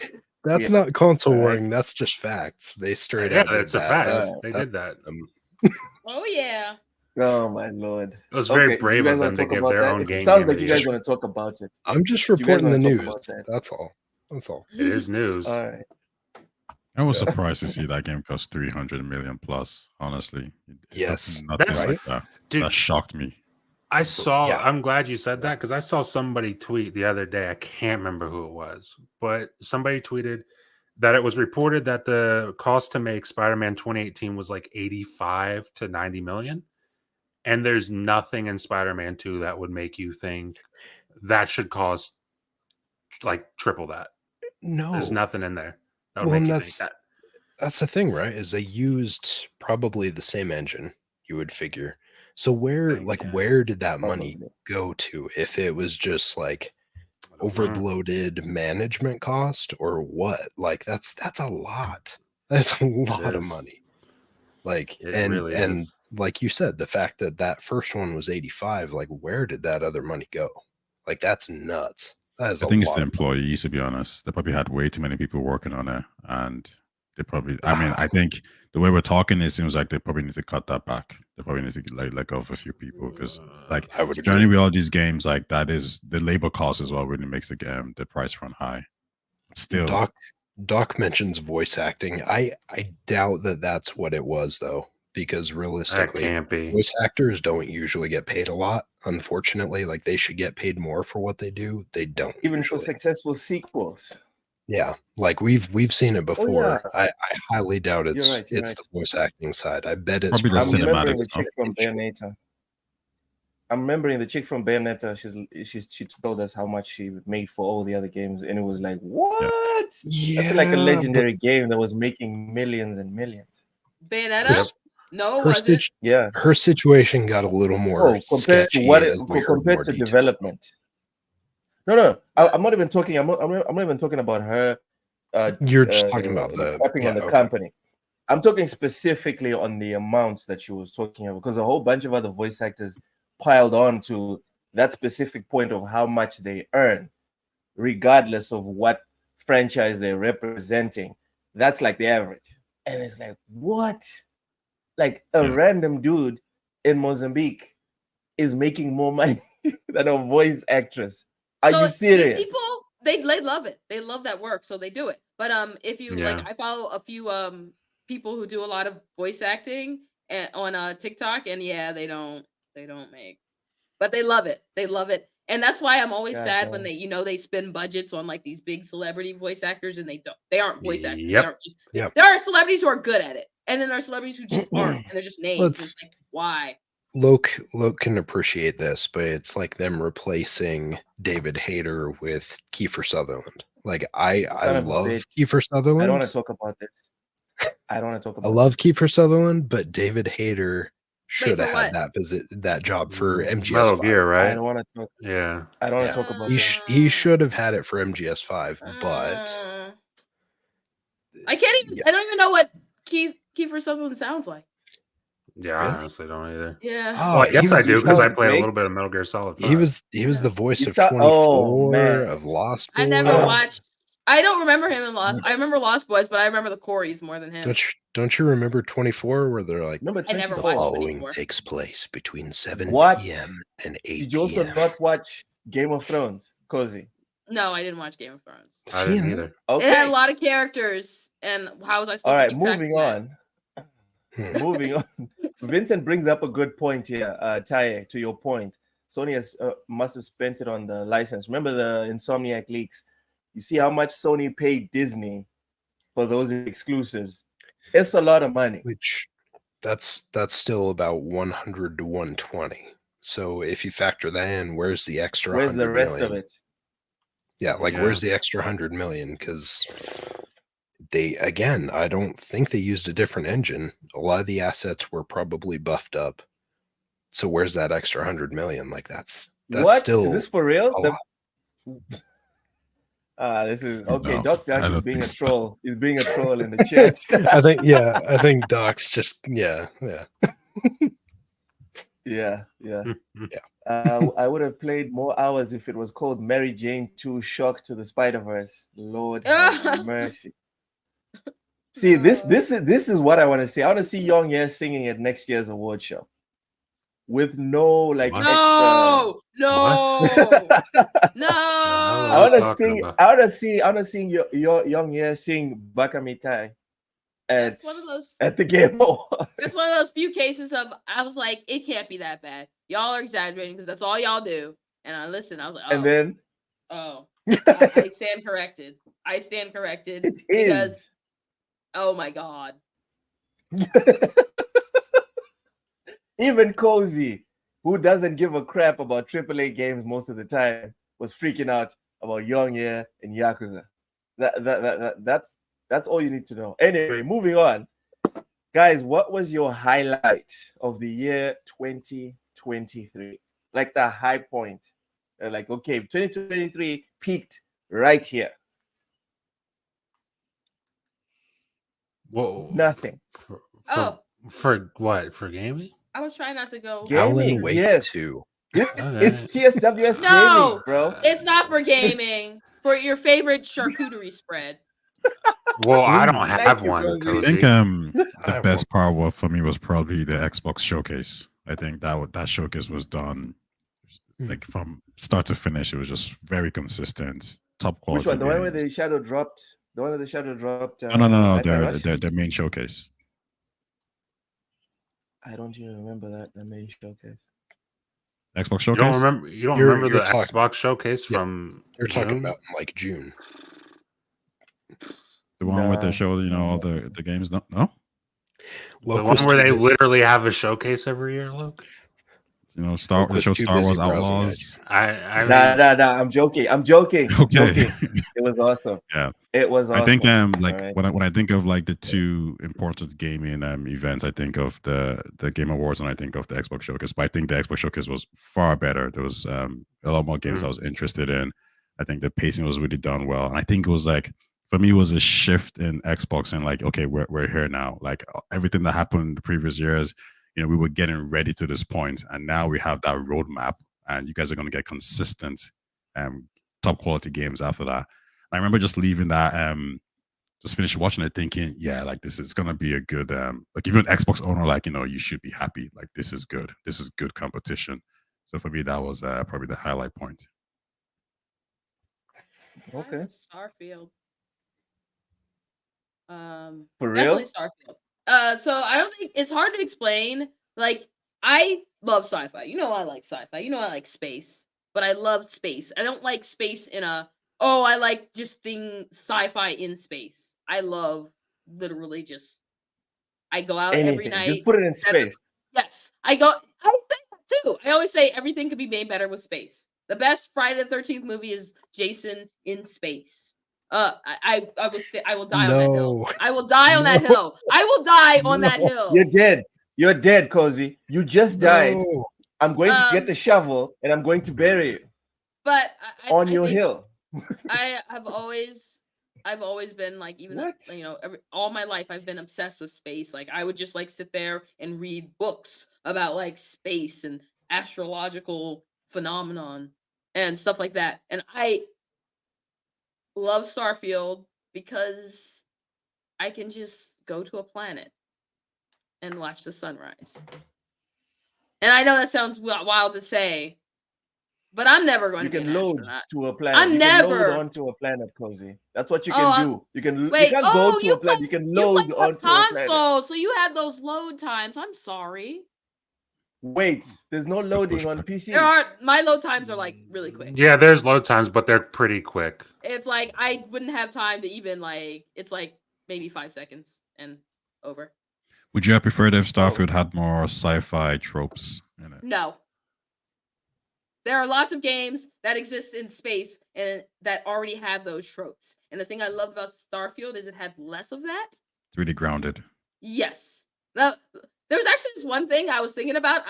That I don't think a lot of people thought about. Like, there's that mission where you encounter that ship that has basically been traveling through space for a long ass time.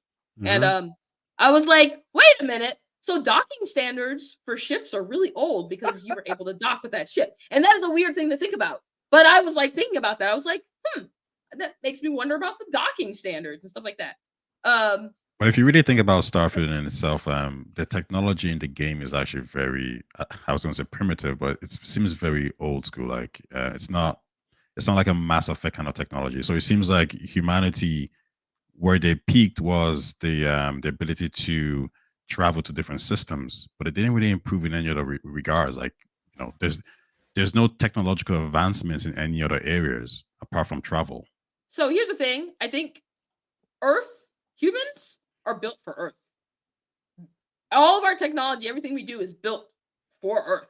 So if you do a mass exodus, things aren't going to progress along the same trajectory. You're not going to be able to go and civilization didn't just start from nothing. It was a slow progress. So when you go to another place, first of all, you're not going to be able to you can't take it with you. You're not going to be able to take all that grand equipment that you use, extracting equipment. So you pretty much have to, hello, little human.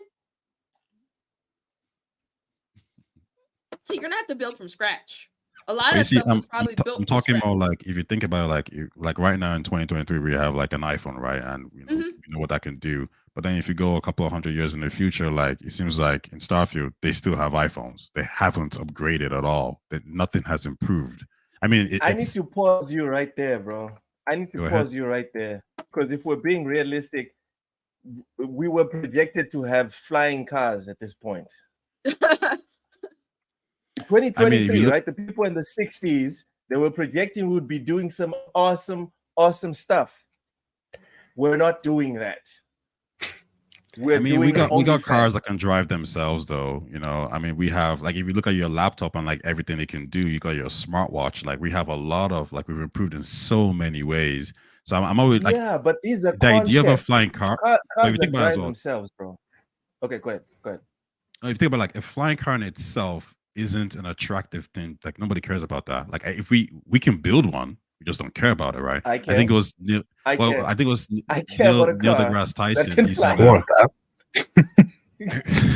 Well, Joe Rogan asked, I think Joe Rogan and Neil were talking on the podcast, and I remember Joe talked about that, and Neil deGrasse Tyson said that, like, we already have that. It's called a helicopter. Like, we don't need flying cars. A helicopter is essentially dude. Settle down. Settle your tip. Let me tell you something. When you talk about self-driving cars, we can't use the examples that you are currently using right now. You know why?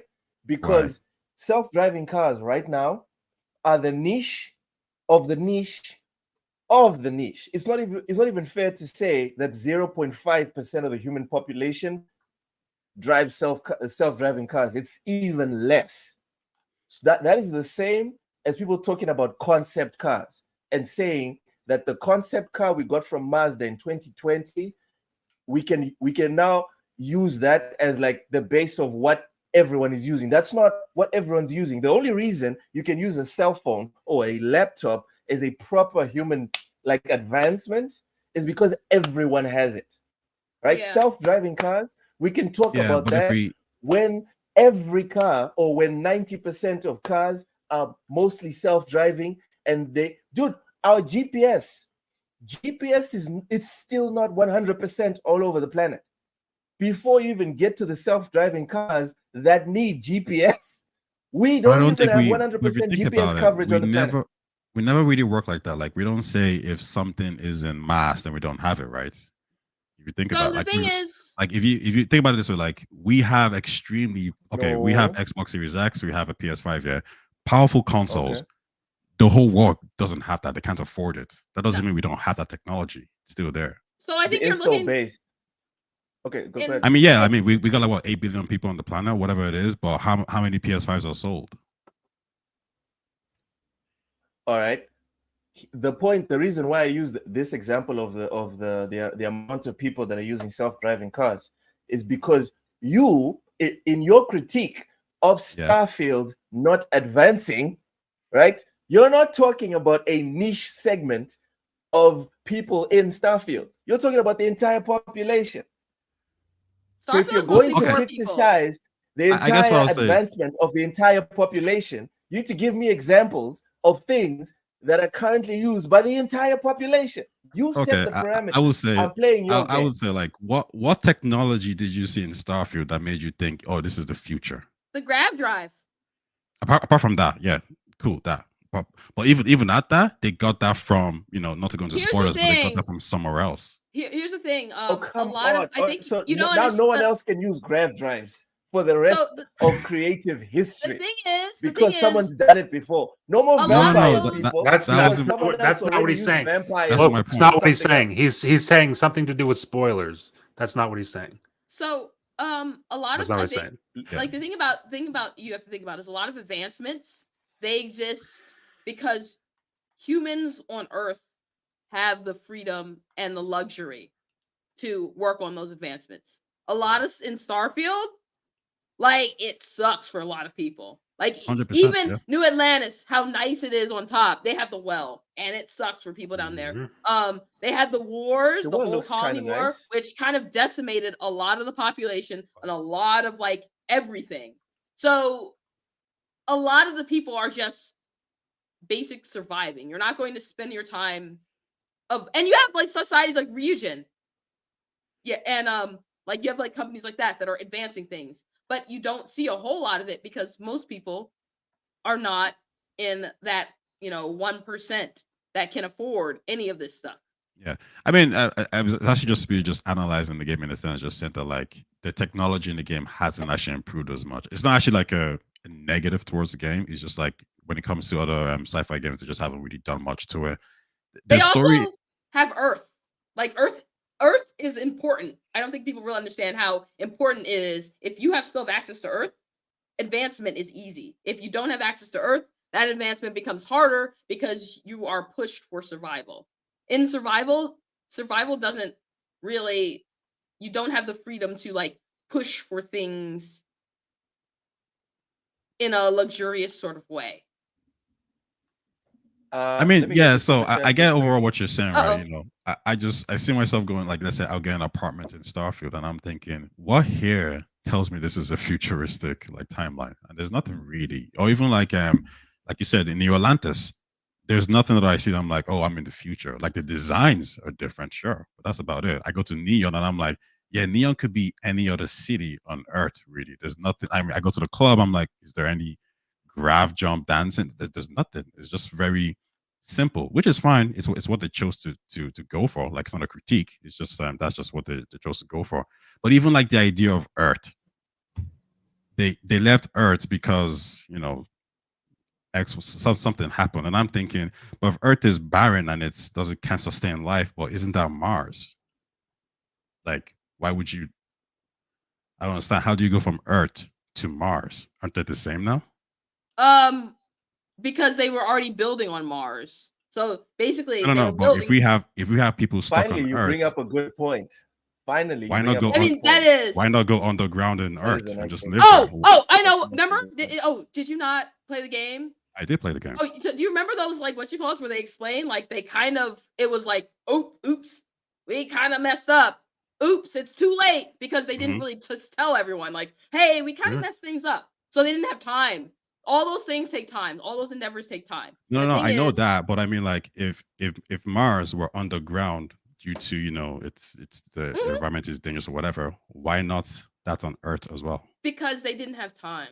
They didn't know they were screwing up all those things. They didn't know that they were Earth was They didn't know that things, because if you listen to those dialogues that they have, they basically were like, oopsie, we messed up.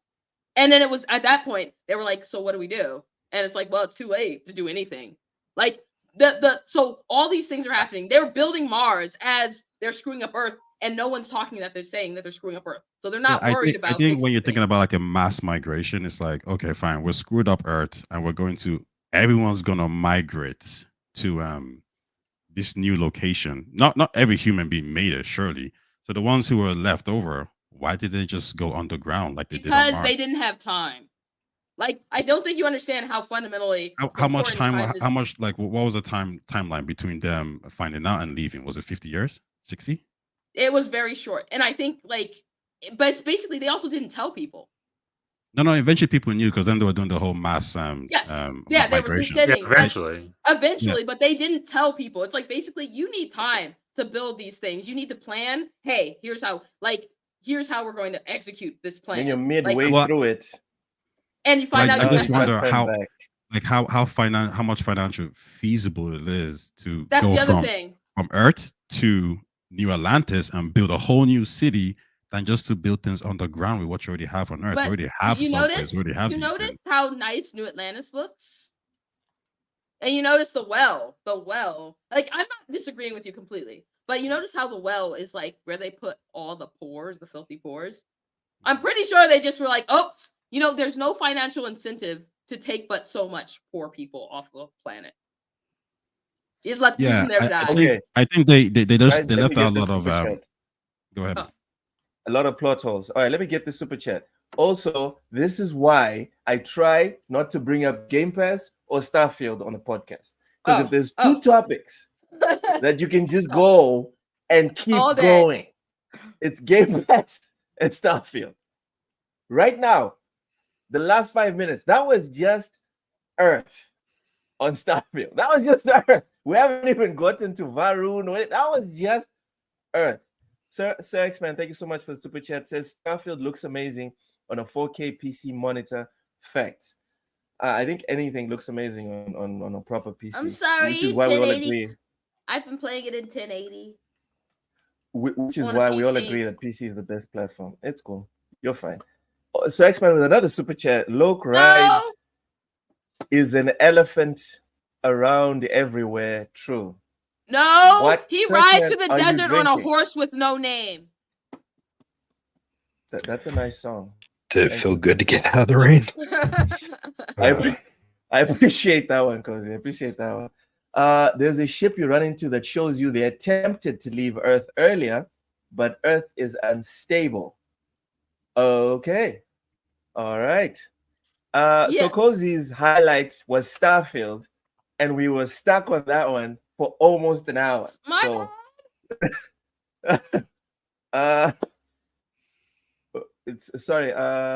Ty, your highlight was the Xbox Showcase, correct? Yeah, Xbox Showcase. All right. Silent Cypher, what was your highlight of 2023? Well, Loke, I know this is going to be a really contentious thing, so I apologize in advance, but, Game Pass is... No, I'm just kidding. This guy. It didn't come out this year. Stop it. So for me, it had to be this year. For me, honestly, something that actually grabbed me, Alan Wake 2 is my choice for this year. Okay. I think it's just one of those things, growing up with the characters the last decade or two, seeing obviously we lost Lance Reddick, which was in Quantum Break. Yeah. We ended up losing McCaffrey. I feel maybe this is just me, but I feel like it hits me a little bit more as I'm getting older when we lose these people. It's just one of those things and it hits at a time where our families lost other people around this holiday. So I think maybe that's why it kind of I don't know, it expounds on it and kind of makes it more exacerbated, is just when I see these passings of these people that have such cool careers and stuff, and that I've grown up listening to their their voices or seeing their acting and stuff like that, it hits me in a different way than it used to when I was younger. I think it's just because, like, hey, we're not getting younger, right? Like, we're all getting older, and so to see the people that we grew up watching pass away, like, even though we don't know them personally, it still hits on a weird way. Different That was tone. your highlight? No, Alan Wake 2 was. I'm just saying, like, the combination of all these things. Like, dang it, Loke. We will get to the lowlights, bro. We will You get took to the lowlights. I away from a promise you. nice moment. No, Alan Wake 2 go ahead, was my preferred. Just because, like, it brought me back to a time where things were simpler in life. It brought me back to, like, all those characters and stuff, and it weaves them in a universe that it's just like it's a cool way to do that universe. And I feel like they've done a really good job at creating all those characters and just continually building on the Remedy universe. That's all. That was your highlight. Alan Walk 2. All right. Matt. Matt, I was gonna say real quick, I was gonna say, Yeah. I get what he's saying, because when I also think about it too, I think about where Larian Studios came from, right? And then they went bankrupt. They had a couple of employees. They had to let go a lot of people when Divinity was coming out. Then Divinity Original Sin 2 did well enough, and they got the funds. And for them to go from nearly going bankrupt to having full ownership of like their games and then making Baldur's Gate 3, that's huge. And from Remedy to also go from I mean, Remedy wasn't particularly small, but like the development of them, like, so I was really happy when those two were going head to head for the game of the year. Not because it's necessarily better than Starfield or any other game, but just the story of them winning. It's a lot more The real life story. emotional. Yeah, it's a lot more impactful, and obviously to have them go on stage and say thank you to the fans, thank you to all the people who supported us. Yeah, I think that means a lot.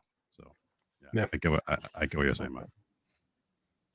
Thank you. I'm glad someone isn't as salty as Loke is. I'm not salty. I'm not salty. I just asked you what your highlight was, and you're talking about who we lost. Like, I love Lance Reddick as well. I think you missed it though. I get what he's saying. You missed it. You were looking at the trees for the forest. He doesn't know what trees look like because he lives in Texas. Texas has trees. Also, I don't live in Texas. It's got bushes. It's got bushes. Yeah. What? How dare you? Matt, what was your highlight of 2023? Probably finally getting Starfield. That was announced in 2018, and 5 years later we finally got it. So I would go Starfield. Yeah. Did you enjoy it? I love Starfield. Do you love it as much as I love it? With the load times, exactly, and no actual landing. I'm sorry you're forced to play on a console. Well, cozy. Luke's just trying to find. Luke's getting mad at Cypher for like bringing up anything negative, but then he's trying to find all these negatives about Starfield. Oh, I know. I don't know, man. Such a pony. This is a little pony boy. All right. Before we move on, you guys can call me all the ponies you want. My highlight was Starfield. I took days off from work. I didn't sleep. I streamed the podcast. It launched on a Saturday for me. No, it launched on a Friday actually. So we did a stream on Thursday. And then I specifically remember not sleeping and then playing Starfield. Oh, I tried to take days off, but I couldn't for some reason. Point is, I played Starfield like from 3 a.m. until about 5:30, till I had to like go shower, get in the car, go to work. I went to work. I was thinking just about Starfield. I got back home. The first thing I did was just Starfield for like the whole week, I couldn't do anything else but Starfield. And as much as I rag on it, that was the gaming moment of 2023. It was Starfield. And I don't think anything else legitimately for me captured my attention before and after. Because even before it came out, I would spend every waking moment like, okay, 16 days until Starfield, 14 days until Starfield, 10 days and 7 hours until Starfield, etc., etc., etc. So, yeah, The that build up was was it for me. intense. It was really, really good. Marketing Dude, wise, everything was perfect. I was ready to risk my job. My boss was like, no, you have to come in. I was like, dude, it's Starfield tomorrow. I don't know what's going to happen at the office. This place might catch fire. I don't know. I don't care. But I ended up going to work. But yeah, Starfield for me. So X-Men and stream best retro app of the year for Xbox. Anyone know what Antstream is? I have no idea. Is All that right. I'm not sure. The worst part is that I actually know the song. That's the worst part. Of course, Vincent, you do. I understand Why you, wouldn't brother. you? Of course you know. Whatever. Because it's like your hometown motto. Right? Okay. Vincent Vega, I understand you. Metal Gear Solid Collection definitely is high up there. It's high up there. Whoop, whoop. But I Solid. didn't spend sleepless nights thinking about MGS. I'm sorry. I was just happy I was gonna get he'd access rather to think MGS about on the he'd Wii. rather think about Kojima's Solid Snake. Yep, exactly. I just got done talking about Starfield and how much I loved it and was looking forward to it. But we're here. All right, fine, whatever. Cause you can So rewind. one thing that really caught me by Look. surprise was I know we just talked about Kojima, the Metal Gear Solid was I'm surprised Metal Gear Solid is a multiplat. I thought Sony was really gonna get that. Like that just seems like an easy layup, but multiplat is. I'm really happy that they didn't, because I feel like a lot of people are finally actually getting to see the first game instead of it being like gated in that specific console. PlayStation. And I also hope that in the number 2 collection that we end up seeing number 4 available, because honestly, like I think it was an injustice to those games to lock it console specific. I think it's ridiculous. Like I get it, and I understand the whole thing of like console exclusives, but again, like it goes back to the conversation we had earlier. If you want to make this industry more feasible and financially viable moving forward, a lot of it's going to go third party. Like Microsoft did a long time ago with their Xbox releases. Most of the stuff comes out Xbox and PC. And I think Sony is going to continue to do the same way. And I hope a lot of the teams end up doing the same thing, because like the more of us that get to play the games, the better for the studios and for us. Yep. I don't know. I'm a big advocate of exclusives, man.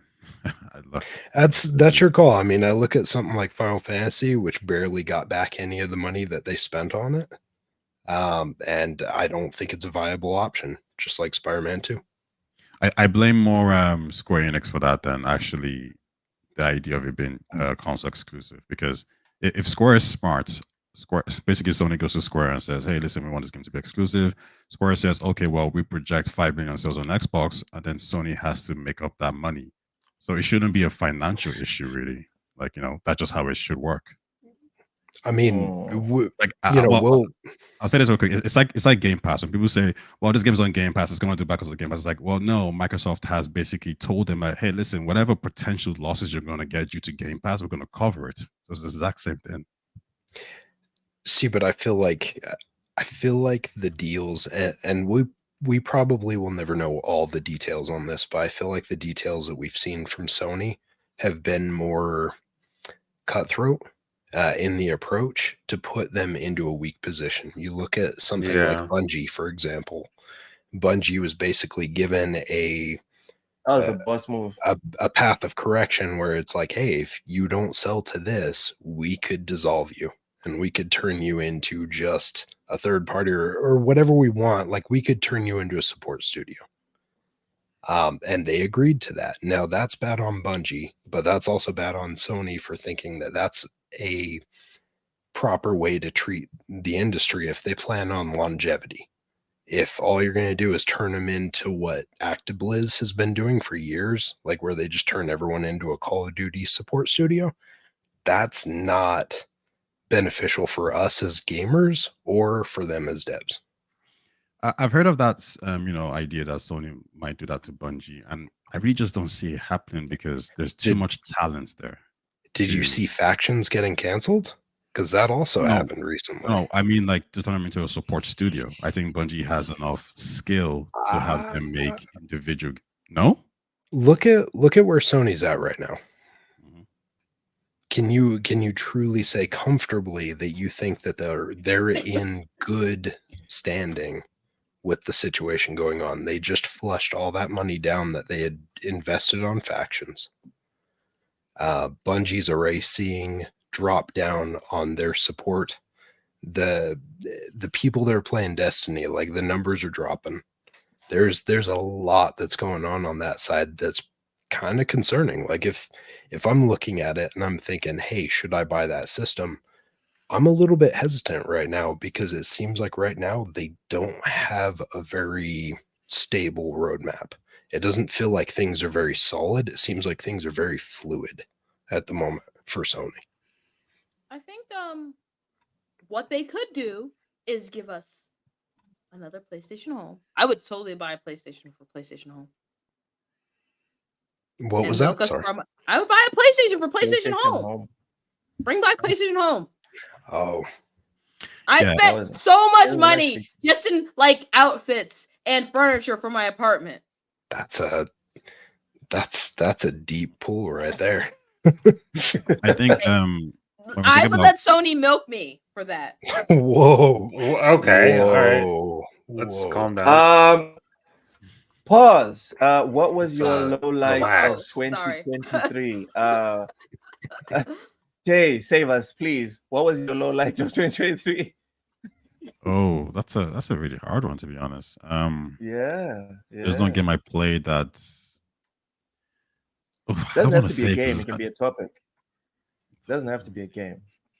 Okay, I'll say a game, right? I don't want to say it. I'm not saying it because it's meant to be bad or whatever, but I'll say Starfield, simply because I wanted that game to be a 10 out of 10 game. I wanted that game to do the way we think about Ocarina of Time, the way we think about Metro Prime, the way we think about like Skyrim, all those games. I wanted Starfield to be up there as this is a genre-defining game that we're gonna look back and say, yeah, this changed the way we play RPG games. That didn't happen. Instead, for me, I got a game that's a good game, an 8 out of 10 game, which I enjoyed. So my disappointment is I didn't get that defining game. I didn't I didn't leave Starfield thinking, Jesus Christ, like this is the best thing that's ever happened in gaming. But a good game nonetheless. So I'll say that was my disappointment. For the people who feel that same way, who are like bashing it, making it seem like it's a 5 out of 10. Well, that's just wrong because that's your expectations. You gotta be able to factor your expectations into the review, right? So for me, it's like regardless of how disappointed I am or I didn't reach that goal, it's still an 8.5. Like I think the Metacritic is more or less spot on. So yeah, that's it for me. Cozy, there's an accusation in chat. Do you agree with it? It doesn't have fishing though. But honestly, I do kind of agree with that. I approach Animal Crossing and Starfield the same way. I never thought about it, but I do absolutely. And Animal Crossing, I was retailoring my town to be something else, but I was like, nah, I'm just like the rich jerk that runs town. So I'm still like got all the fanciest items in my house, and I rebuilt the slum that I made all my villagers live in. So yes, that is kind of true. And I just finished my Space Chef Pirate playthrough, and now I'm doing my UC Shill playthrough. So I realize Vincent Vega is right. I approach Starfield the same way. Chef Pirate. Yeah. I stole every food item, and if there was food, I would steal it. Right in front of the cops. Oh, did you do that? All your chunks apples are belonging to me. They are belonging to me. Oh my Lord. Okay. It's a 1,000-hour game for sure. Yeah, there's no doubt about that. Cozy, what was your low light of 2023? Remember how I was really looking forward to Redfall? Ooh. And it's not because I hated the gameplay. I had fun with Redfall. I absolutely was like having a blast. But after like 20 minutes, I started to feel extremely sick. So I never went back to Redfall. I was like, oh, I can't. This game, absolutely not. You guys are nodding. What's that about? It's the frames per second on the console version. Yeah, it made me feel extremely sick. It made me, and the thing is, it was worse. Hey, thank you so much for the support. 4GQ TV just became a member, a TSWS member. Thank you so much for the support. Appreciate you. Happy New Year, 4GQ TV. Go ahead, Cozy. So the thing is, I was having fun with it. It would have probably been one of my favorite games of the year, except it made me so sick so quickly that I just had to stop playing it. And I was like, well, them's the breaks. And that was super disappointing because everything about it was like something I was like, and I didn't even care about all the other stuff because I was like, I just want a fun vampire shooty game to play with friends. And that's all I was looking forward to. And then to get sick. Like, it was like, the only other game I can think of that happened so immediately with was Control, where I just immediately just got so sick that I just was like, nope, gotta put this down, can't pick it back up, never touched it again. So I haven't picked up Redfall again because of how sick it just made me. I was about to say you should try it because it got updated. Okay, I will try it again because I was like, so that was my follow-up question, Matt. Like the patch we discussed a couple of weeks ago, is that included? So it's playable now, Matt. Makes it better. Yeah, it's more like it's great now. Like performance-wise, it's great now. It's a fun game, but it's not like it's not an arcane game. It doesn't feel like an arcane game. I don't see. The thing is, I just wanted a fun shooty vampire game to play with friends, and that's all I expected out of it. People were like, "Oh, I don't know what other people expected, but I expected just a fun shooty game to play with friends." All right. But then I couldn't play it because it gave my stomach flippy flops. Well, Cypher, so what was your low light for 2023? I was going to say Redfall, but since she picked that up, I'll swap to another one. Because the thing is, right, it's like that it should have been released realistically like October, November this year, not the beginning of the year. It needed more time to bake, right? It just was not in the right spot.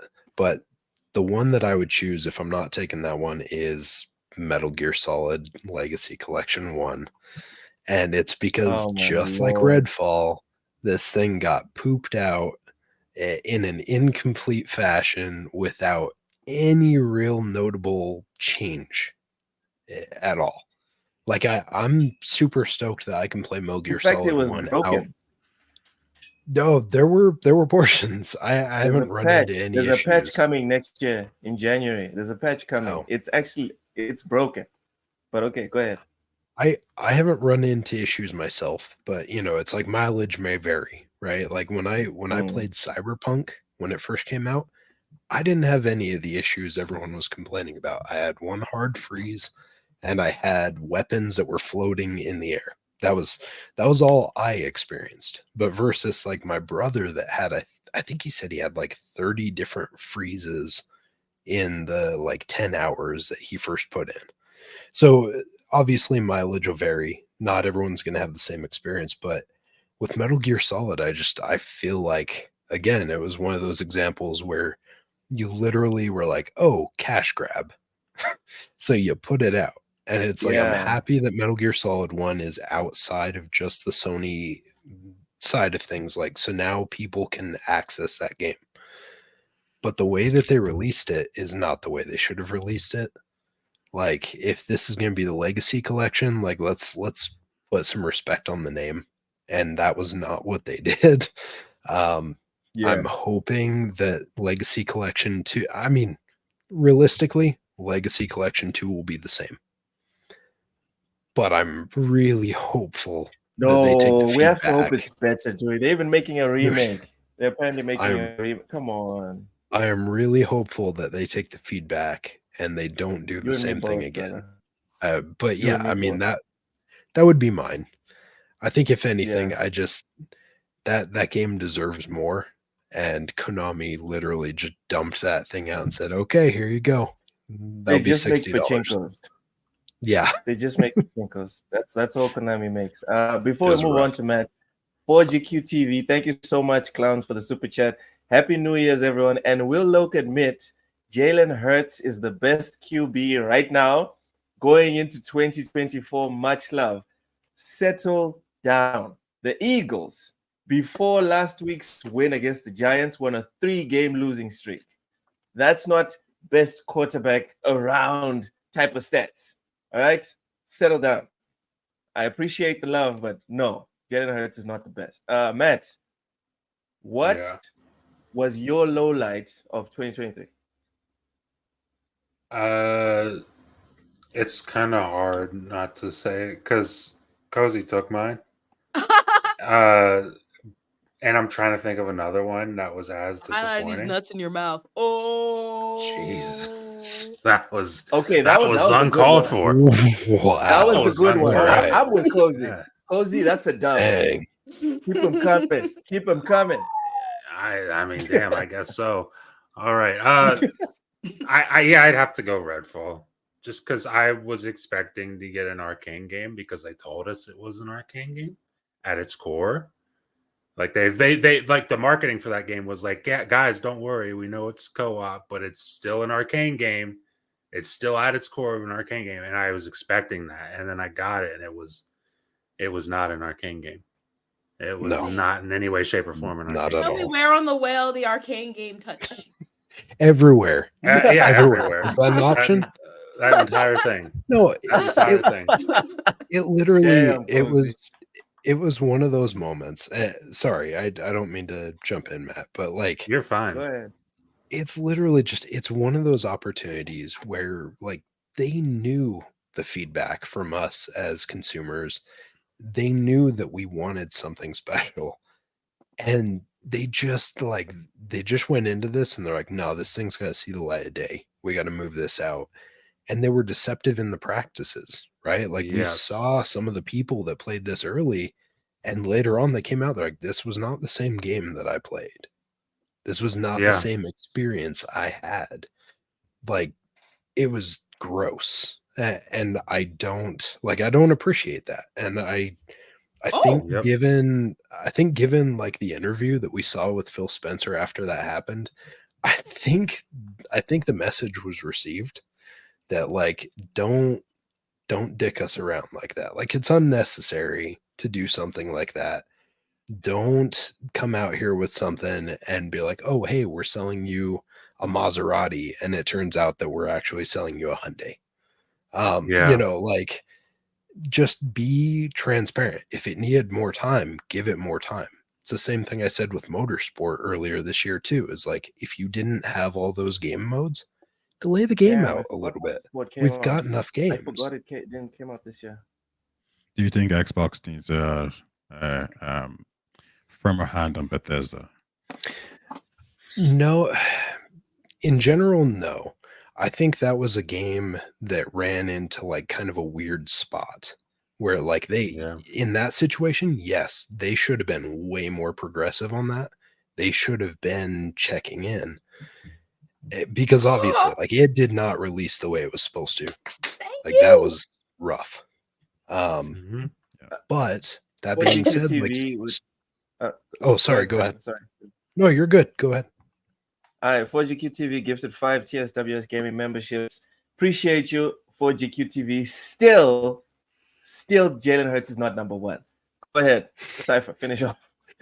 No, you're good. You're good. I just to that question, capping. Like, I think Redfall was a prime example of why they definitely need to make sure that they check in with their dev studios, and they need to actually get their eyes on the situation and not just trust that, like, oh, hey, this studio's had a pedigree that we can respect and we can trust, and they're just going to make gold. Like, don't do that, right? Like, that'd be like me assuming that all of my employees, when I was a supervisor in one of my previous positions, everyone's doing their job. Everyone's doing everything just the way they're supposed to. I'm sure they're all showing up on time, doing what they're supposed to. No weekly You reports. need to do those checks. No monthly reports. Yeah. Seriously?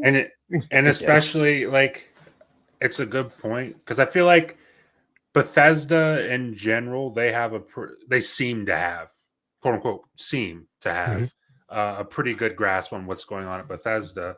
It's just with Redfall, for whatever reason, they did not have a grasp on it. And you read about the things that come out after the game launches and after the reviews hit, and you hear about people in Arcane who are like, we really were hoping that Xbox would come in and just stop this game.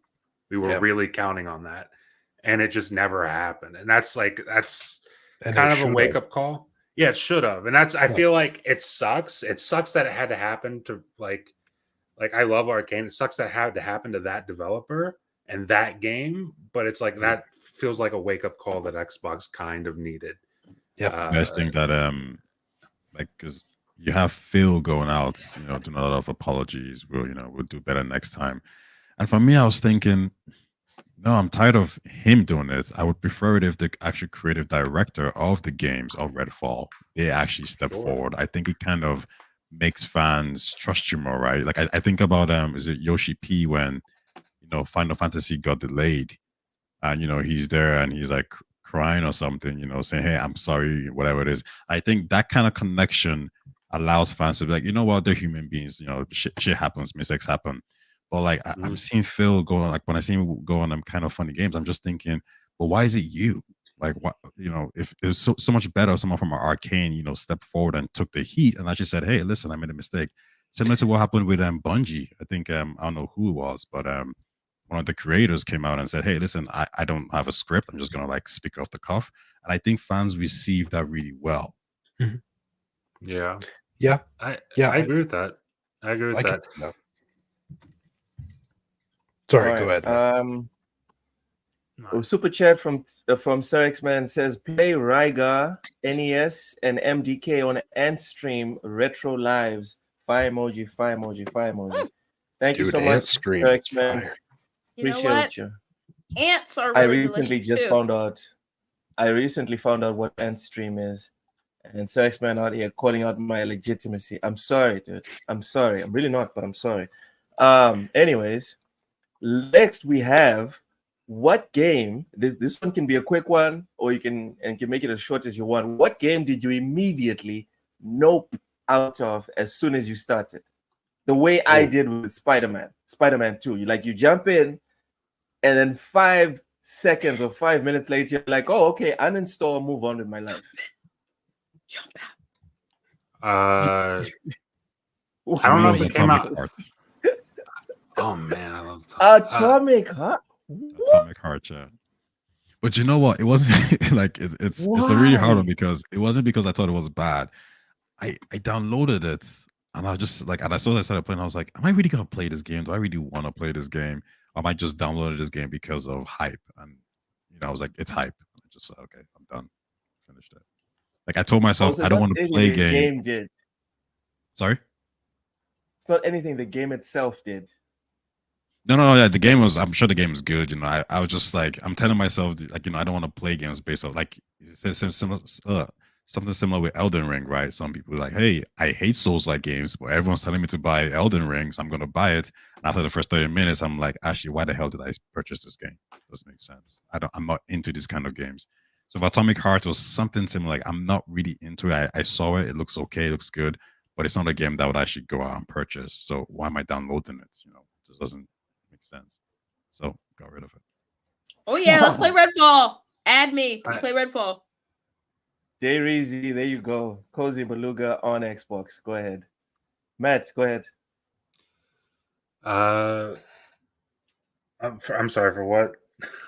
I blanked out for a second. Which game did you immediately just nope? Like, no, thank you. I don't remember if it came out this year. I know I got it when it released. It might have been very early this year. Was Tiny Tina's. That was last year. Was it? When was it last year? Yeah. Do you remember the month? I think it was last October, 3 months. wasn't it? Yeah, it was October? last few months of the year. So this year, then, God, Bad game. game I bought, like, come back to me. Come back to me. I'll have one. All right. Cypher, what was the game that you immediately were like, no, thank you, uninstall and move on? Can I drop 2? Because I won't go into detail. Go ahead. Go ahead. Wolong and Liza P. Because Yeah, within no the fights first for me. 10 minutes, I was like, no, you can kiss my ass. I don't want to be punished for hours and hours. Like abuse simulator is not my thing. I bet you like abuse. I don't like abuse in video games, but maybe My elsewhere in goodness. life, sure. That's for a different podcast. Man. Excuse me. You bring up those 2 games. I actually loved Wolong, but Liza P would probably be one that I could say I noped out of. Dude, Like that first boss. Yeah, I booted it up and I was like, because it looked really cool, and I was like, this will be fun. It'll be interesting. Yeah. And I played it for like an hour, and I was just like, no, I'm good. I'm out of here. Pretty much. Oh, Vincent noped out of. Now this one is a shocker. Jedi Survivor and Dead Space. Okay, Dead Space, I can see it. Jedi Survivor? Wait. Wow.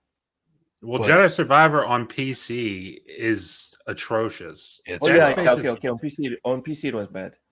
Dead Space on PC at launch was rough, but it's a lot better now. I don't know if that's why he noped out, though. I'm not sure.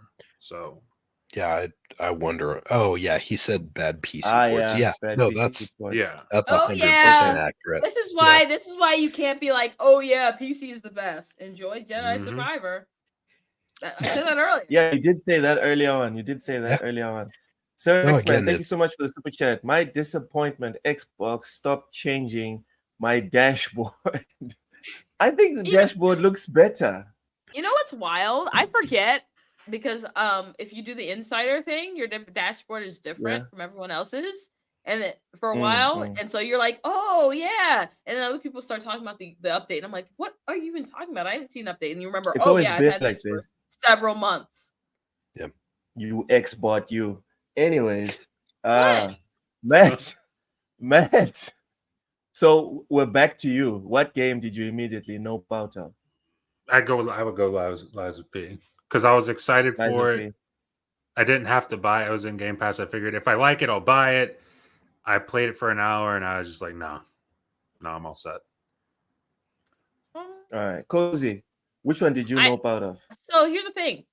I am so well curated in my gaming taste that I don't ever have to nope. Redfall was the quickest nope, and that wasn't because I didn't like the game. That was because it made me ready to vomit. Yeah. Other than that, I don't nope out of games unless they make me sick because I have the elevated position of knowing exactly what games I will like.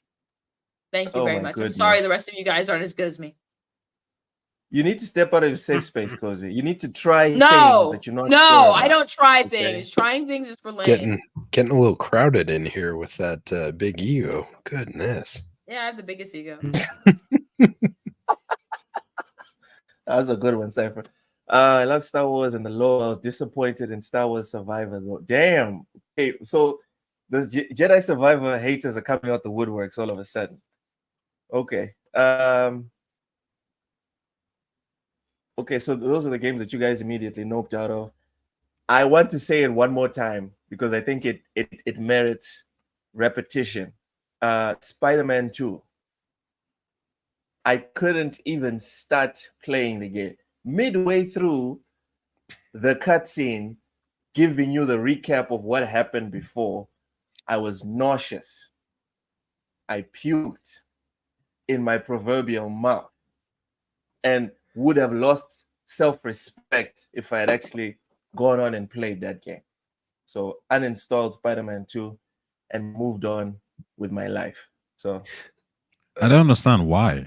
Give more detail because I don't. He doesn't like Miles Morales. Okay, so Matt, he really He really hates Miles You need to Morales. stop with the spoilers. You need to stop. Miles Morales isn't his Spider-Man.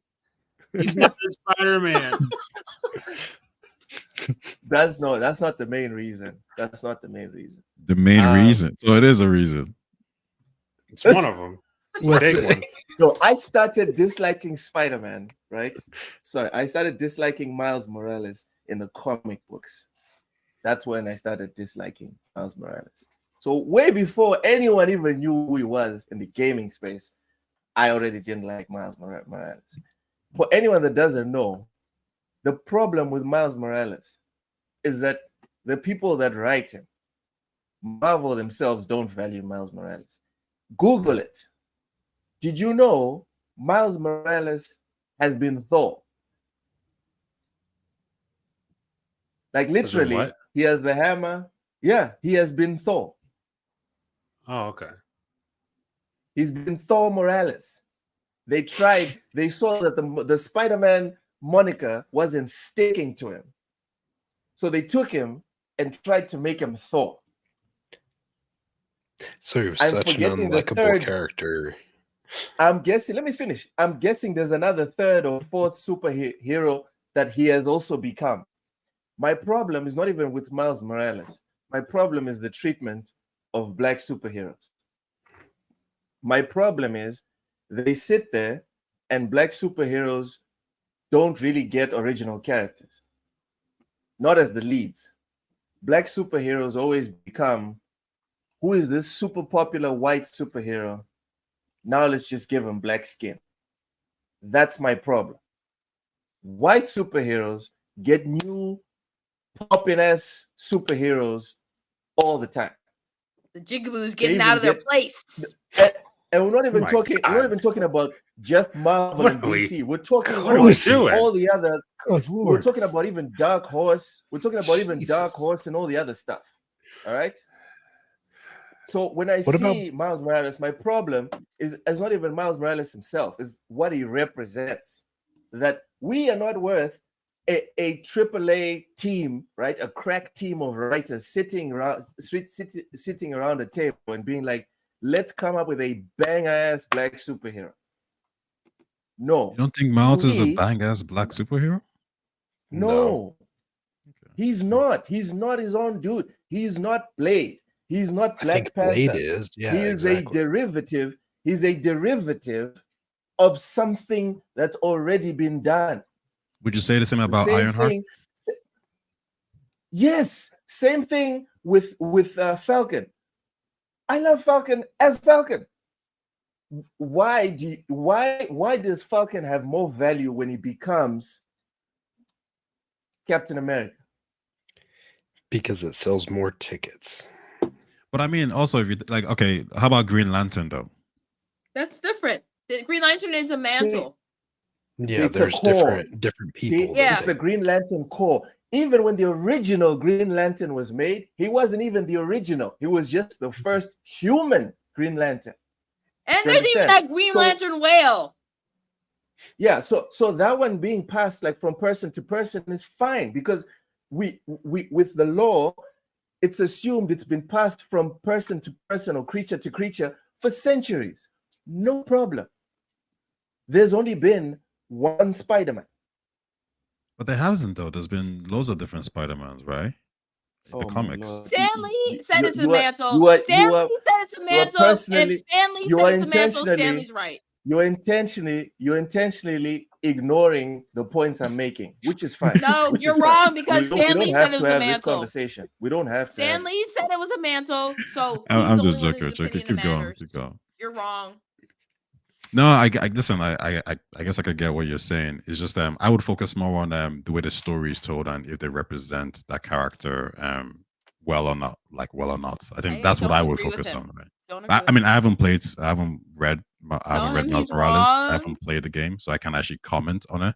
I mean, so if you guys are saying like they didn't represent a black person as a superhero, well, then fair enough. I'm not really focused on the fact that like this Spider-Man is a black Spider-Man. Like, if I'm more concerned about, okay, the story itself, does it represent a black Spider-Man well or not? All right. Let me get this super chat here. Just Miles says Miles has new writing and he's really good. Yeah. Okay. We barely have time to play video games. I'll try and find time to read Miles Morales. Black Panther Blade. I'm a fan for decades. Yeah, no problem. Black Panther Blade Spawn. Original black character. Thank you very much. No, but the thing an is, awesome Stan character. Lee legit said he could. Stan Lee legit. See, here we from go. his own words. No, you're Ham talking about Solo. this, but Stan Lee confirms. Yeah. Stan Lee's the final opinion. The creator is the final opinion, and Stan Lee was just basically like, yeah, anyone can be Miles. I mean, anyone can be Spider-Man. Yes, Cozy. That's why there's. I think there's an article that I saw on IGN a couple of years ago where they listed there's more than 100 Spider people. That's not even what I'm arguing right now. You're arguing Miles stuff sucked. Thank you. I swear, focusing on the actual topic when we're talking about Miles is very hard for people that disagree with my point. I'm sorry. You have to talk about everything. Let's try and create all types of scenarios. You're talking to the wrong person because he all the job. But talking the only about good thing to come out of this Marvel topic for me, it's too hard. It's the only good thing to come out of Marvel for me was X-Men. That's the only Marvel comic I like. Oh sorry. My goodness, that's some good Jubilee stuff. during the vampire stuff. Oh, yeah, chef's kiss. Jubilee during the vampire stuff. Cyclops when he was all like hardcore and like let's kill all humans. Oh, yeah, I lived for it. Yes. Cyclops, the most underrated mutant. Cozy gets it. Ham Solo comes in it with a very, very good one. But he can't be here with us. So why are we listening to his opinion? Why are we listening to Miles? Couldn't make it. Such slander. Would you let me? Miles isn't anywhere near the best black superhero, but he is nice. Someone make a Static Shock game. Seriously, give us these original characters. That's what we need. Okay. So you guys are gonna basically. If Ham's in the chat, I want to say real quick, and he'll know what I'm talking about. I got the code. I got the code for the promotion. Hey. All right then. Like creators can't pander and ruin their own legacy. Cozy, I'm guessing you're done saying this about your whole Stan Lee thing. No, it's usually their children that ruin their legacy. Let's be honest. You know, the Berenstans, Stan and Jan, their son Mike ruined all the Berenstain Bear stuff. What's his name? The guy who wrote Dune, his son ruined that. Like it's always the children. They ruin it. Oh, yes. Black Lightning and Luke Cage. Can you imagine a Luke Cage game? So there's the dub for you. Here's the thing about Black Lightning. There. Black Lightning, what I really love about Black Lightning is he is lame. He is the most lame superhero ever. Like he is just a lame dude, and I love that about him. I'm like, I love how lame he is. I've always appreciated how lame he is. What? Like he's canonically lame, and if you're trying to sell him, you're trying to sell him to everyone, Kobe. You fail. He's like, you know, the person that tells dad jokes. My goodness. Black Lightning would tell dad jokes, and you'd be like, but secretly, if he didn't do it, you'd be upset. That's the best way to summarize Black Lightning. Vincent, I disagree. Playing Spider-Man 1 and Miles Morales before 2 did not ruin it. There's no such thing as too much of a good thing. If it's good, we're going to play it. All right, lastly, guys, before we round up the show, what are you most looking forward to in the year 2024? Cypher, I want you to go first. It's probably because I had the biggest question mark look on my face. Yes, be honest, like, okay. Be honest. I don't know. I'm so bogged down in my backlog at this point that like ultimately I'm just looking forward to more time to catch up on the things that I haven't played. Thinking about new stuff kind of just gives me anxiety. It sounds like you're hoping for less games next year, bro. No. I never hope for less games. I just hope for games that release when they're ready. If that's fair. But if there was something that I could have next year that I would really like the Max Payne 1 and 2 remaster Oh or my the God, remake remaster thing. Ooh. I would really like that. Mhm. That would be great. That would be, especially because like I'm sure if you guys jumped into those games and did the back compat, like they hold up decent, but I really want to see the remakes of those. And I'm actually curious as to where those got to as far as development went before James McCaffrey passed. So I'm kind of curious if that's going to set the timeline back on those games, but I feel like we've got to be getting close to that bundle coming out soon. Bundle of Joy. What about this year by Vincent Vega? It says new Super Nintendo Switch. Who down for that? No. No. Yeah. Yeah. Unless you they, guys are- unless they You're give not me even Metroid nodding, Prime 4, Taya. I don't Hey. care.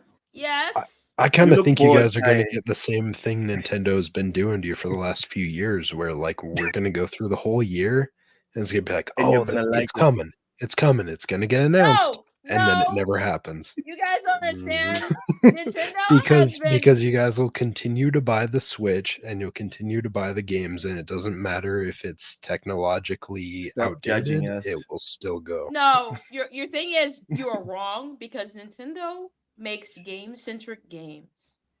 They They do. They absolutely do. Like Nintendo's game development philosophy is built around mechanics. And then they just like throw like gotcha and mechanics, like selling you Mario Kart 8 again. no, most of the like time. I think that's the thing.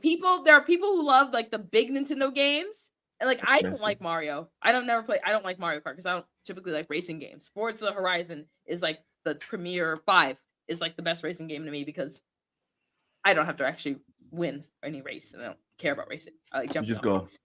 But and my clown car. But here's the thing. Nintendo releases a lot of other games that I think are very underappreciated and they basically their entire philosophy is mechanic driven, which is as someone who typically doesn't like most people's games because they aren't as mechanically driven as Nintendo, they release like good games. It's like, yes, they might fly under your radar, but you can't convince me that Pikmin 4 isn't one of the best games released this year.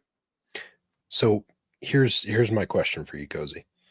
Do you think in regards to the hardware and everything where Nintendo is right now, do you think that they would want to separate their install base right now and create a new system that was going to have to then expect people to transfer to that new hardware to support the games moving forward when they're already however many, what was it, like 100 and how many million units now? It's like 150 million Switch that have sold.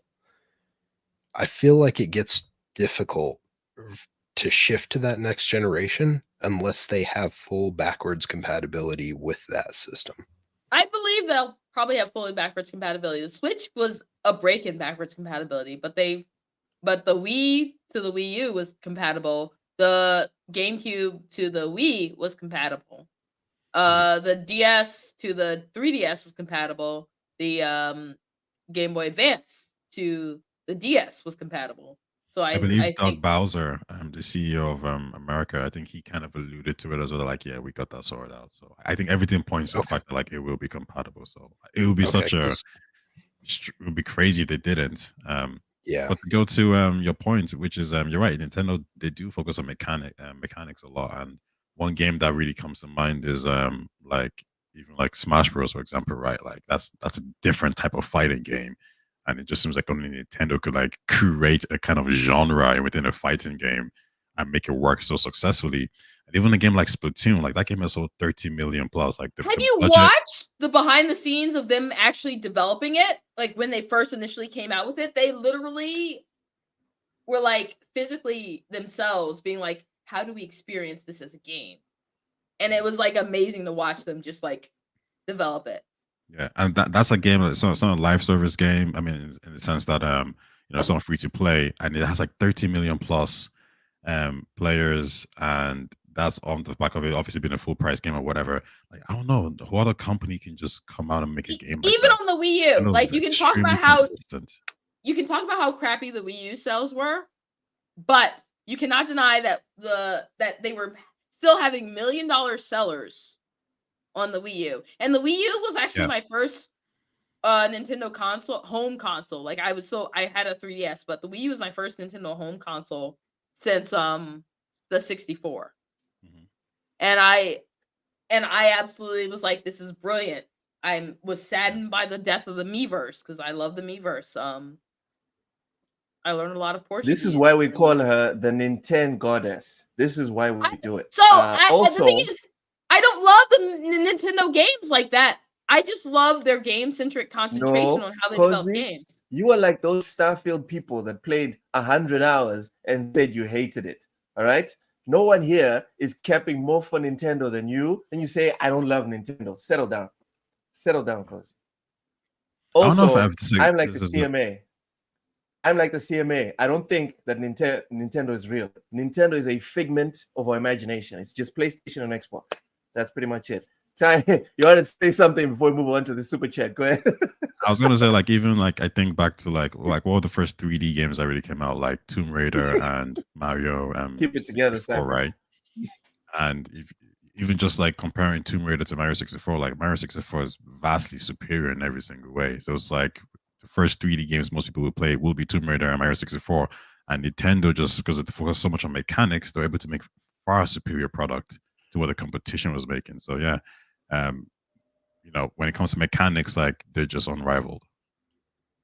Speaking of mechanics and Tomb Raider, Sir X-Man, thank you for the super chat. Says, I just want the Tomb Raider trilogy in 2024. Tomb Raider anniversary. Remastered Tomb Raider anniversary.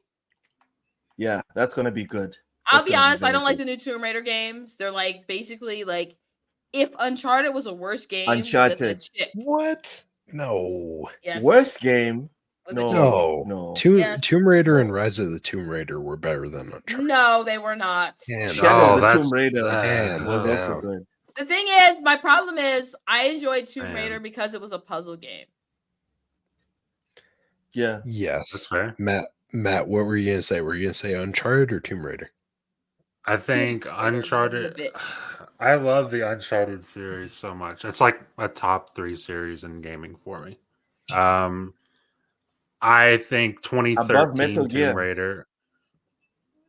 I think 2013 Tomb Raider is fantastic. Like it's the best recent one to me.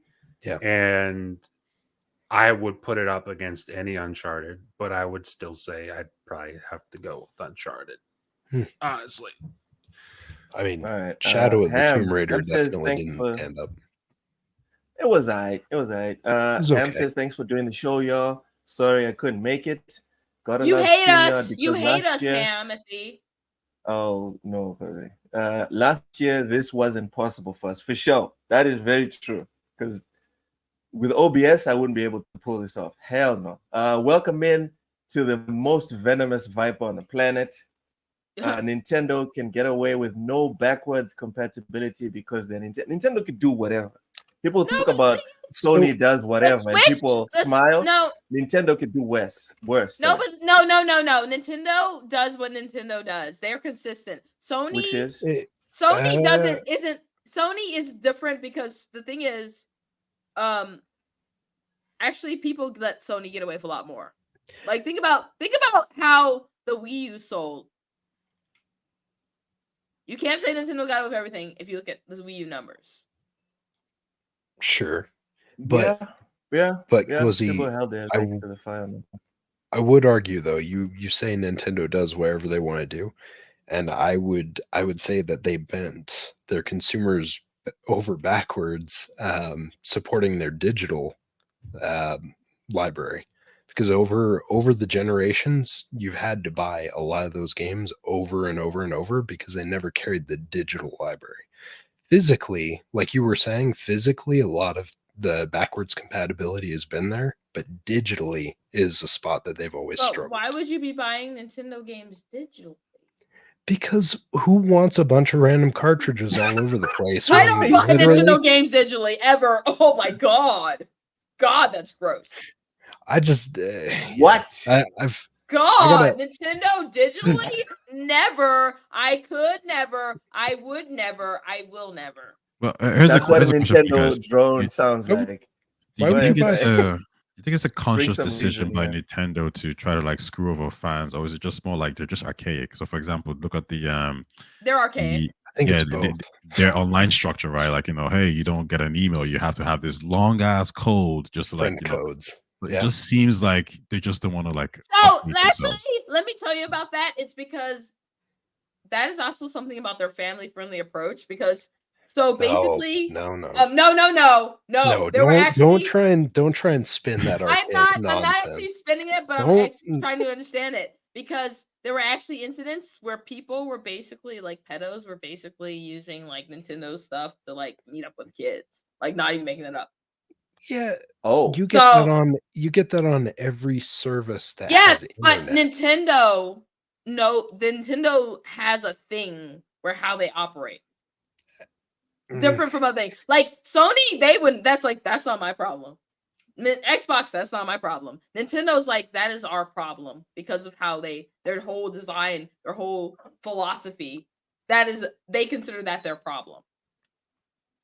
All right. Like they had an entire app that they got rid of because all of right, that we're situation. going to stop defending Nintendo and move on. Yeah, Cozy, they did party chat through the mobile for a while because of their archaic system. Guys, that was a mess. All right. Cozy. Yes. What are you most looking forward to in 2024? Okay. I'm sorry, you fucking ponies. You'll hate me, but Helldivers 2. Helldivers 2. Helldivers 2. Are you gonna play it on your PS5? No, I'm playing it on PC. Where I played Helldivers. So I played the first Helldivers on actual the Vita. But the second one I'll be playing on PC. Because I feel like the long term, the multiplayer will be more active on PC. So. Oh yeah. I'll stay on PC. All right. Am brings up a good point here. Says it's all about money. If they can save more while you spend the same, they will do it. Vis-a-vis the remake Station 5. Dairy, which game came first, Tomb Raider or Uncharted? Who is copying who? Debate over. Dairy, Drake said it best. It's not about who did it first. It's about who did it better. All right? Because based off of that, whoever made the first car, everyone else should be ashamed because they didn't make the first car. Anyways, Cozy. Yes. What are you most looking forward to in 2024? I said Helldivers 2. Oh, sorry, Helldivers 2. 6-7 times Helldivers 2. Matt, what you most looking forward to in 2024? I'm gonna go Avowed. Is it coming out in 2024? Avowed. They showed the thing, it says 2024. Who knows if it actually is, but they said it is. Avowed is coming out in 2024? At the end of the trailer, it said 2024.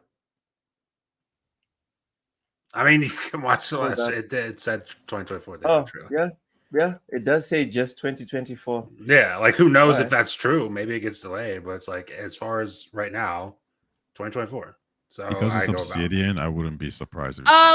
Obsidian. Can we talk about how goated Obsidian is? Yeah, let's do that. Let's dedicate the next 10 minutes to that. Because Obsidian, just like, can we talk about how Grounded was like 13 people? Oh no, let's not talk about Grounded. I thought you were talking about because it's good. Space's Choice. What's wrong with Grounded? I thought you were exactly. No, and we're just talking about how Obsidian is goated. That's a sign that Obsidian is goated because they can make Grounded with 13 people. Because and update it and support it and continually, like, underrated game, Grounded. Obsidian, even their fails are not their fault in the game if you honestly admit it's good. Like, for example, Dungeon Siege, they made the worst Dungeon Siege, but they didn't really want to make Dungeon Siege. But the what do you call it? The people that controlled them, because they were just the developer. The execs were like, they were like, no, you're making our Dungeon Siege, and they're like, we don't want to make Dungeon Siege, but they made Dungeon Siege. They've given us such a variety of games. Kind of look at M Solo is trolling. What? He's Sorry, just saying Kyle. what I was Hey, about. no, I fundamentally believe that is true. I fundamentally believe that's true. What? is. You guys I believe believe that is true. Obsidian could make It It Last of is Us because Yes. they would just of make it as 15 big as it people? needs to be, as opposed to You this know what? big, huge. We can end the stupid thing. stream right there. That's the end of the podcast. That's the end of I'm PSWS for honestly 2023. going to say I What? believe this is true. I think Obsidian Faction. could do it. Come on. Because they did. Okay, They listen. did Grounded. And this is the guy with- that loves Obsidian. When was the last time Obsidian, right, has Obsidian ever made anything as graphically beautiful as The Last of Us Part 2? That's And not Nobody I'm gonna cares say, about Look, graphics. I hate The Last of Us Part Nobody 2. cares Wow, about the graphics. graphics. The first thing he points out is the graphics. That's your problem. Look, Pointing I out would. the It is graphics. Yeah, part of the game. in a multiplayer It is game, you're part talking of the about game. graphics. No. No one who no. played Factions was like, No. man, this You game need looks to first amazing. have the They talked about how foundation. fun it was. No, you need to have the foundation of the game before you can start talking about monetization. All right, and the foundation Yeah, is the what ground, you're gonna the be looking at. foundation isn't the Warframe, graphic. Cozy, it matters. It matters the way Warframe looks. It matters the way Fortnite looks. Have you talked Don't about sit here No, and pretend you like can't say graphics Warframe do not because matter. Warframe Come looks on. absolutely disgusting. The Warframes Look. look kind of grotesque and I don't think it disgusting, looks and disgusting. disturbing. I Wait, I have think you it never looks seen nice. Warframe? They look disgusting. I have Everything seen about Warframe is Warframe. I've disgusting. never played it, but I've Like seen it, and it legit, looks you nice. go to a room and get a cyst removed, and they just stick a thing in your neck. It's disgusting. Everything about Warframe's design A is disgusting. cyst removed. Yes, you can develop a cyst. And Wait, they have, the action itself of removing said cyst they have can a be cyst. disgusting. Yes, I'm talking about the graphical fidelity of the removal of said cyst. I can't believe we're arguing cysts right So now. no. What I'm saying is you're missing the fact that fundamentally a game can look great, but people aren't really going to care if it isn't fun. I don't know if that's really it, Again, because like I'm when I not think of discounting. Sorry, go ahead, Ty. so when I think about Obsidian, they're very good at making the kind of games they're good at. So is Naughty Dog, right? And the reason why Last of Us Factions didn't pan out is because you have a team that is extremely specialized at making a specific type of game, trying to make a live service game, and it blew up in their face. So I don't know why Obsidian would do a better job. Like even think about Bungie, for example, right? They made Halo, and Halo was but they did amazing. Grounded. They made Grounded. That's why they would make. We can't really. Are we really going to compare Grounded to Yes. like a Factions kind of Well, game? it's more- Yes. well, Yes, it's more because- successful. Because it's a live I service hate game. Grounded. With I hate 13 Grounded. people But if you made check that the numbers, game. But you check the concurrent number of Yeah. players on Grounded, it's embarrassing. 13 people. yeah, but what There's I guess what I'm nothing looking on at PlayStation. is over at I Faction. guess what I'm focused on is the scope of Last of Us, right? What the ambition that they were trying to capture. Can Obsidian do that? I don't really know, because I'll give an example, right? Avowed was supposed to be multiplayer co-op, action adventure game, and then they walked it back because they said this is not what we do. We're not good at this kind of stuff, so let's walk it back and focus on exactly what we're good at. So I don't see Obsidian doing anything. But the thing is, neither was Naughty Dog. Yeah, and they failed. Yeah. So I think let me get the super honestly, chat. Okay. Let me get the super chat. So X-Men says, Look, did you water and feed your elephant today? Everyone knows I have a pet lion. It's not an elephant. Everyone knows this. This is just like it's just decoration. Doesn't mean it's my actual pet. Also, Ham Solo cut the cap. All right, it's 350 million, not just 3 million. Says Loke needs 300 million plus budget just to say he doesn't want to play it. So yeah. Also, Sir X-Man is 100% correct here. Outer Worlds was amazing. If you have the money right now, the ultimate edition of Outer Worlds is currently available for $30 on that DLC. Dude, Some of the best just- DLC you will ever experience was the Outer, and I was Amen. shocked. I rarely buy DLC. Like I can count on one hand the times I bought DLC. I bought They the Outer Worlds just- DLC, and I was like, "Why is this so good?" They just gave that away for free. I know a lot of people don't like Epic, but Epic just gave away the Spacer's Choice Edition for free, like on Christmas Day, I think. It's so Yeah. good. It's great. Amazing game. Vincent, you're right. Outer Worlds was free on Epic. Yeah, for a hot minute, it was free. All right. What are you most looking forward to in 2024, Matt? Uh-oh. The liquor of games. That's how this whole thing started. I said Avowed, and then we all went nuts. Oh shit! Then it went downwards. Or it went downhill. All right, Ty, what are you most looking forward to in 2024? Banishers looks really, really good. Kind of has that kind of God of War kind of single player. You got your partner with you vibe. A PlayStation template. Yeah, it kind of has that kind of vibe, which I think is really good. But also, like, just another one would be Star Wars Outlaws from Ubisoft. That Nerd. Really interesting. I saw like the space combat. I thought, okay, that looks nice, and you know, apparently you can explore, you know, these open worlds as well. So it's gonna be a big. Like, I want to see how they deal with this whole. Like, obviously, we know how Bethesda dealt with it. We know how the No Man's Sky team dealt with it. So I want to see what Ubisoft's take on a sci-fi space adventure game would be like.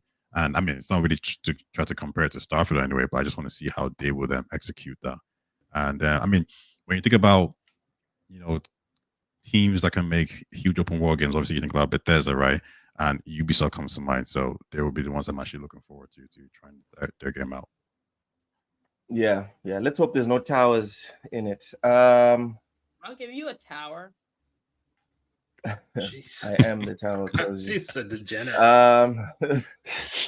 So, me personally, what I'm most looking forward to, and this is going to be very weird, and I thought Cypher had taken it from me, but he refused. So this is just going to be my take. Very weird as usual. I'm looking forward to a semi-barren video game release schedule in 2024. Good luck. It's looking bad, homie. That's not happening, bud. He's gonna be like, "Oh yeah, this is gonna be so exciting! So much time to actually catch up on games." And then he's gonna be like that dude in the Twilight Zone episode. He's like, "There was time now. There's time." No, just January. Tekken 8 is coming out. Like a Dragon, Infinite Wealth is coming out.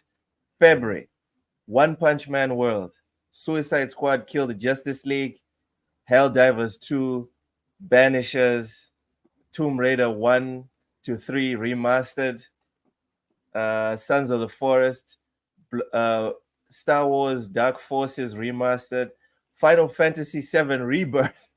That's just January and February. March, Homeworld 3, Dragon's Dogma 2. Ham is going to lose his mind in March. Oh yeah, Dragon's Dogma. Yep. Rise of the Ronin as well is coming out in March. And then April things to start to slow down a little bit. Eiyuden Chronicle 100 Heroes, Tales of Kenzera. When is Persona coming out? Getting Persona Reloaded. Which Persona? There's a new one coming out next year, right? Persona 3 Reloaded. I don't think there's a date for that one. Yeah, I don't think they announced the date. I think it's February 2024. And that's February. Game Pass as well.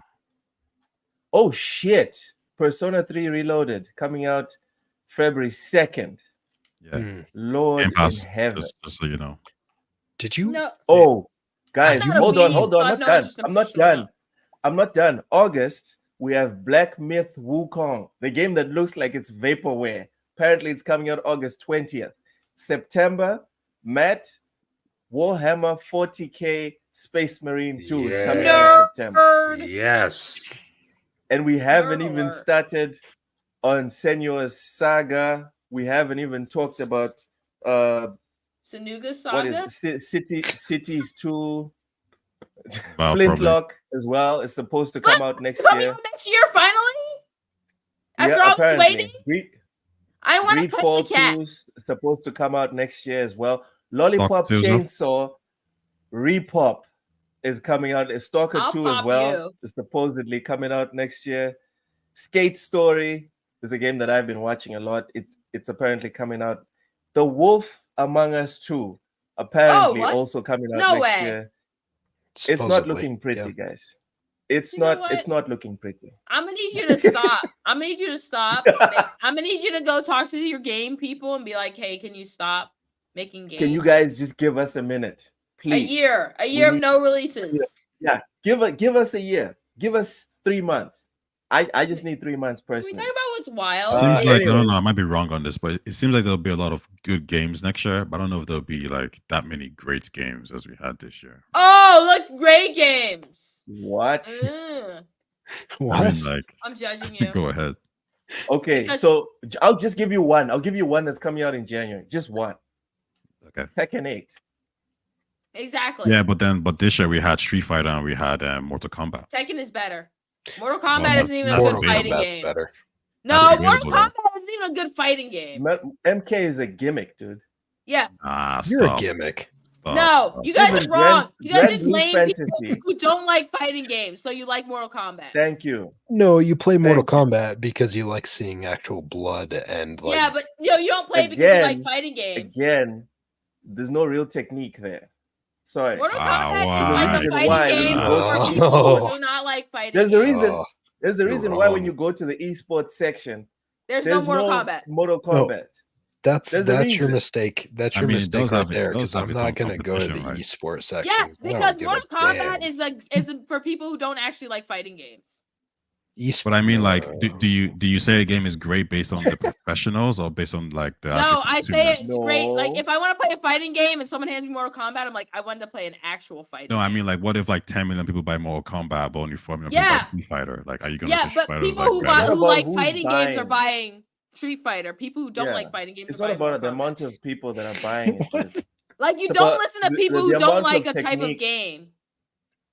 It's about the amount of technique involved in mastering said game. Yeah, Mortal but Kombat then you're getting into is like one. you're going into like details now, because I mean I play Smash Bros, right, and I'm pretty decent at the game. But I know Yes. people who are really good at it. Now they Yes. think it's the best game. That's fine, but like if I don't, well, I'm not gonna, like, it doesn't matter, right? You know, I'm a consumer as well, so I still have that kind of Yeah. Well, vote, there's right? nothing wrong with playing Mortal Kombat. Just that if you're playing people don't play Mortal Kombat because like, man, I really love fighting games. I want to play Mortal Kombat. People don't do that. Really?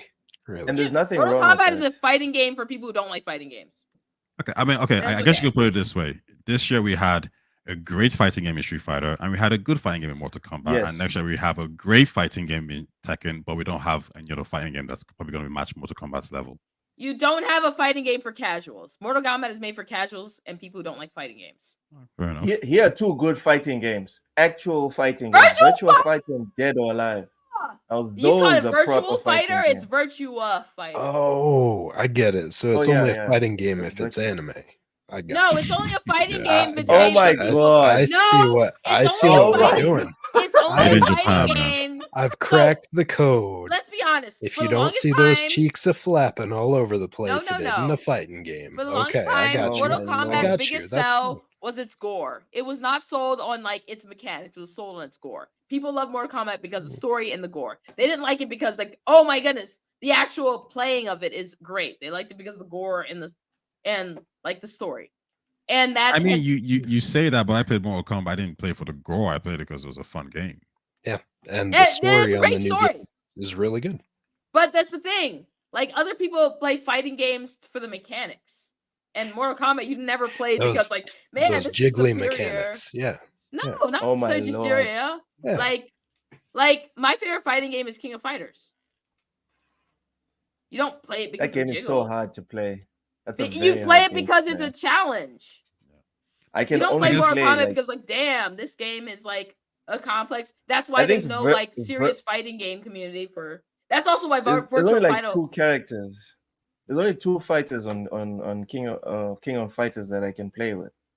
I think it's the Virgil or Virgo guy, and then the chick that's always like, she got a weird posture and is always in a tracksuit. I'm forgetting her name, but that's a hard game. Like I think that's even harder than Tekken. Voidlock says you can press buttons and win in Tekken. Okay, and what's your point? No, Void? no, you can win against people who suck. You can press buttons and win against people who suck. Soul Calibur as well is a dope game. Yeah, I love that franchise. Soul Calibur, it's a good game. But I guess to go back to the Okay, point, like, but the issue with reach in Soul Calibur for me kind of doesn't make it as demanding technically, because if you go with like Siegfried, for example, in most of the Soul Calibur games, you can kind of roll a lot of opponents with Siegfried. Just you can roll people who don't know what they're doing. You Yeah. have to be, so Yeah. at some level, you have to be as skilled as someone. Like, because people will pick Siegfried because he has like hard hits and whatever. But if you pick someone who's fast and nimble, and they are better than you, even slightly better. I've struggled.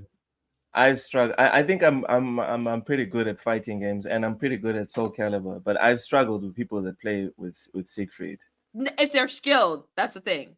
If they're not skilled, if Even spammers, because it's not like Tekken, for example. If Voidlock saying you can press buttons, he's talking about like Warang and Eddie and Steve. But for anyone that knows how to play Tekken, you are even happier when some noob picks one of those guys, because you know this is going to be so easy to kick their butts, you know.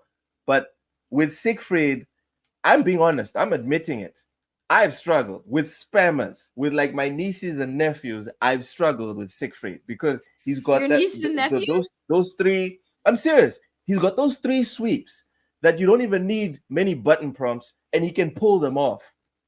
And it's just so frustrating. Have you tried the tutorial? Cozy, don't even try me. Don't even try me. Listen, we need to get out of here. Cypher, plug your stuff. Plug your stuff, Cypher. Where can people find you, etc., etc.? Well, thank you for having me this evening, or afternoon, evening, whatever it is, wherever we're at. Head. That's also for a different show. Not like that. No. Not like that. You just proposed a different location. Now I feel I'm just pointing out. Senor Olimpio's in the chat, ladies and gentlemen. I don't like that. No, I'm so you can say nothing. You can find me on Wednesdays at Xbox International Podcast at 7 p.m. Eastern Standard Time. Where he speaks Spanish. That's Friday. We do have our Xbox International en Español on Friday, which I don't know if they're doing one tonight. I don't think they are, but usually you'll find Eternal Shaddai and ASCAB over there. And I believe there's a new person as well. But you can also find me every other Friday over on Double Barrel Gaming with Mr. Boomstick and friends, hanging out with those guys early in the mornings.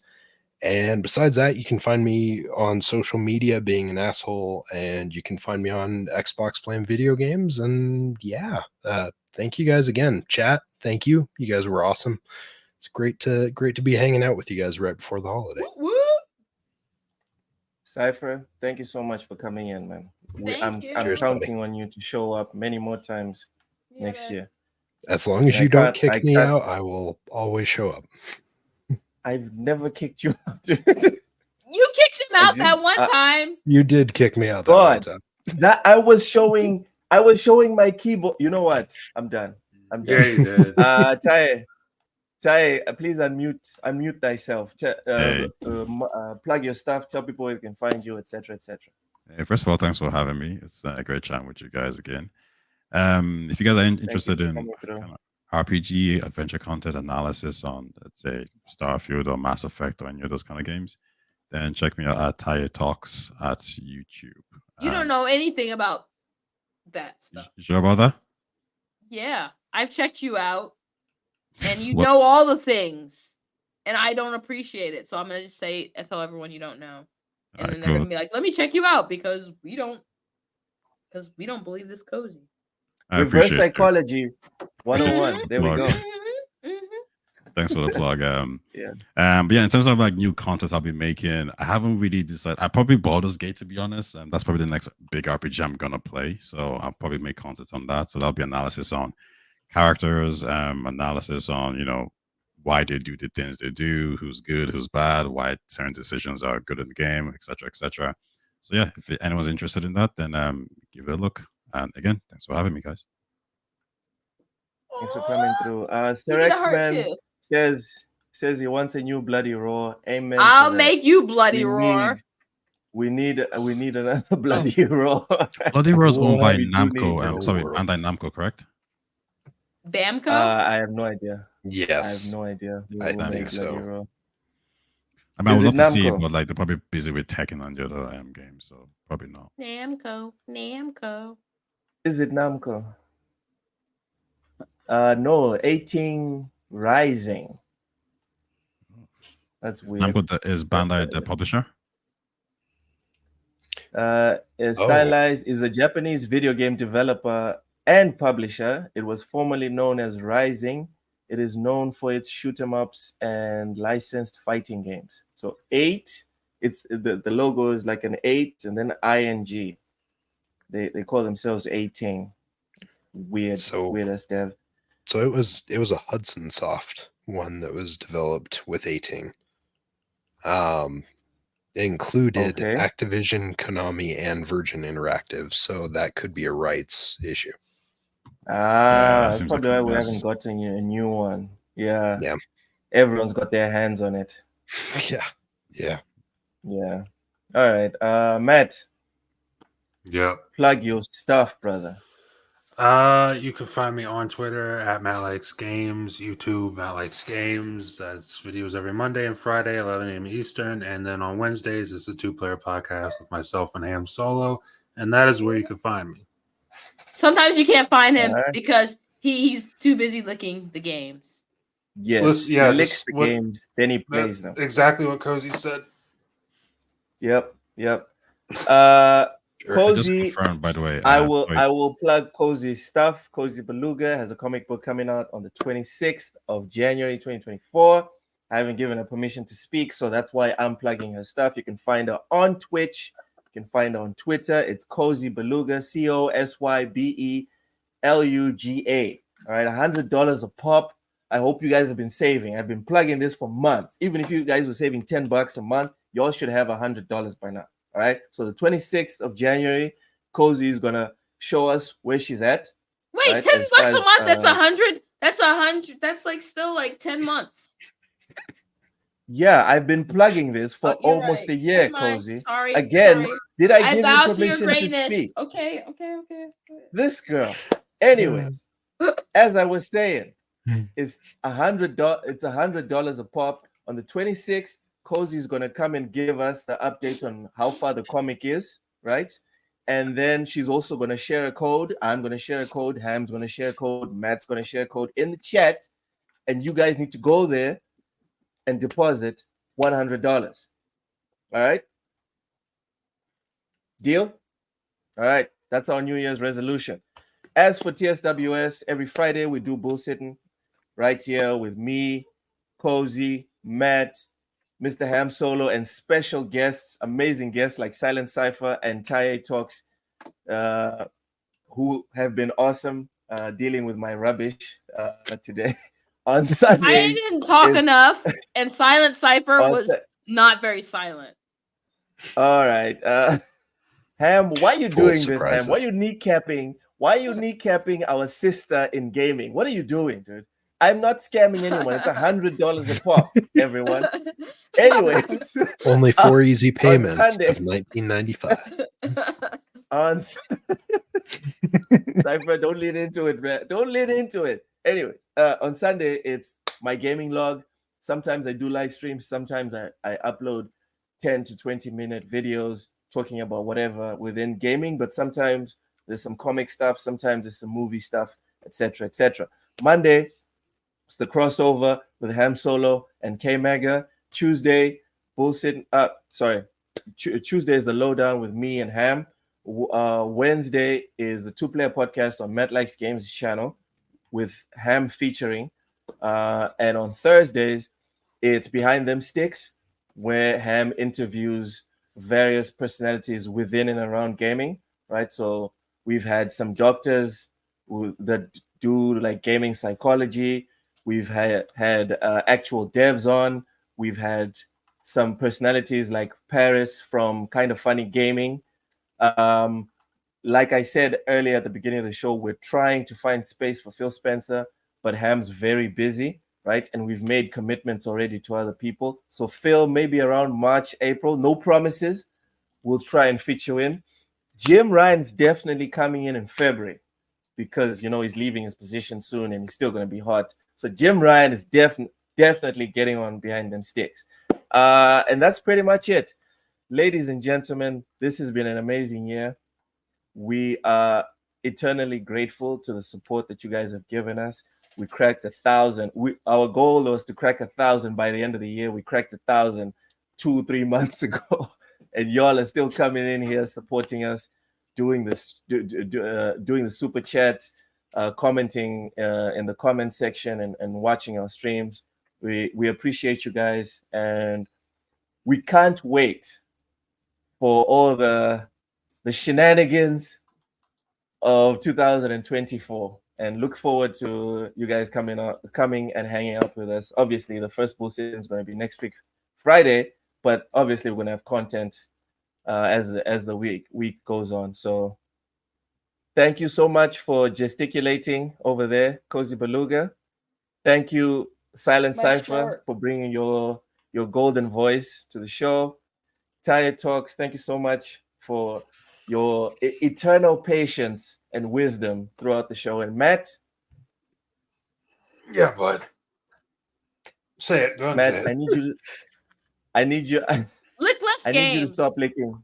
I need you to stop licking the games, bro. Or put it on camera. I need you to do. Why are you privately looking those games? You're privately. I need you to sing "All My Exes Live in Texas." Take us out.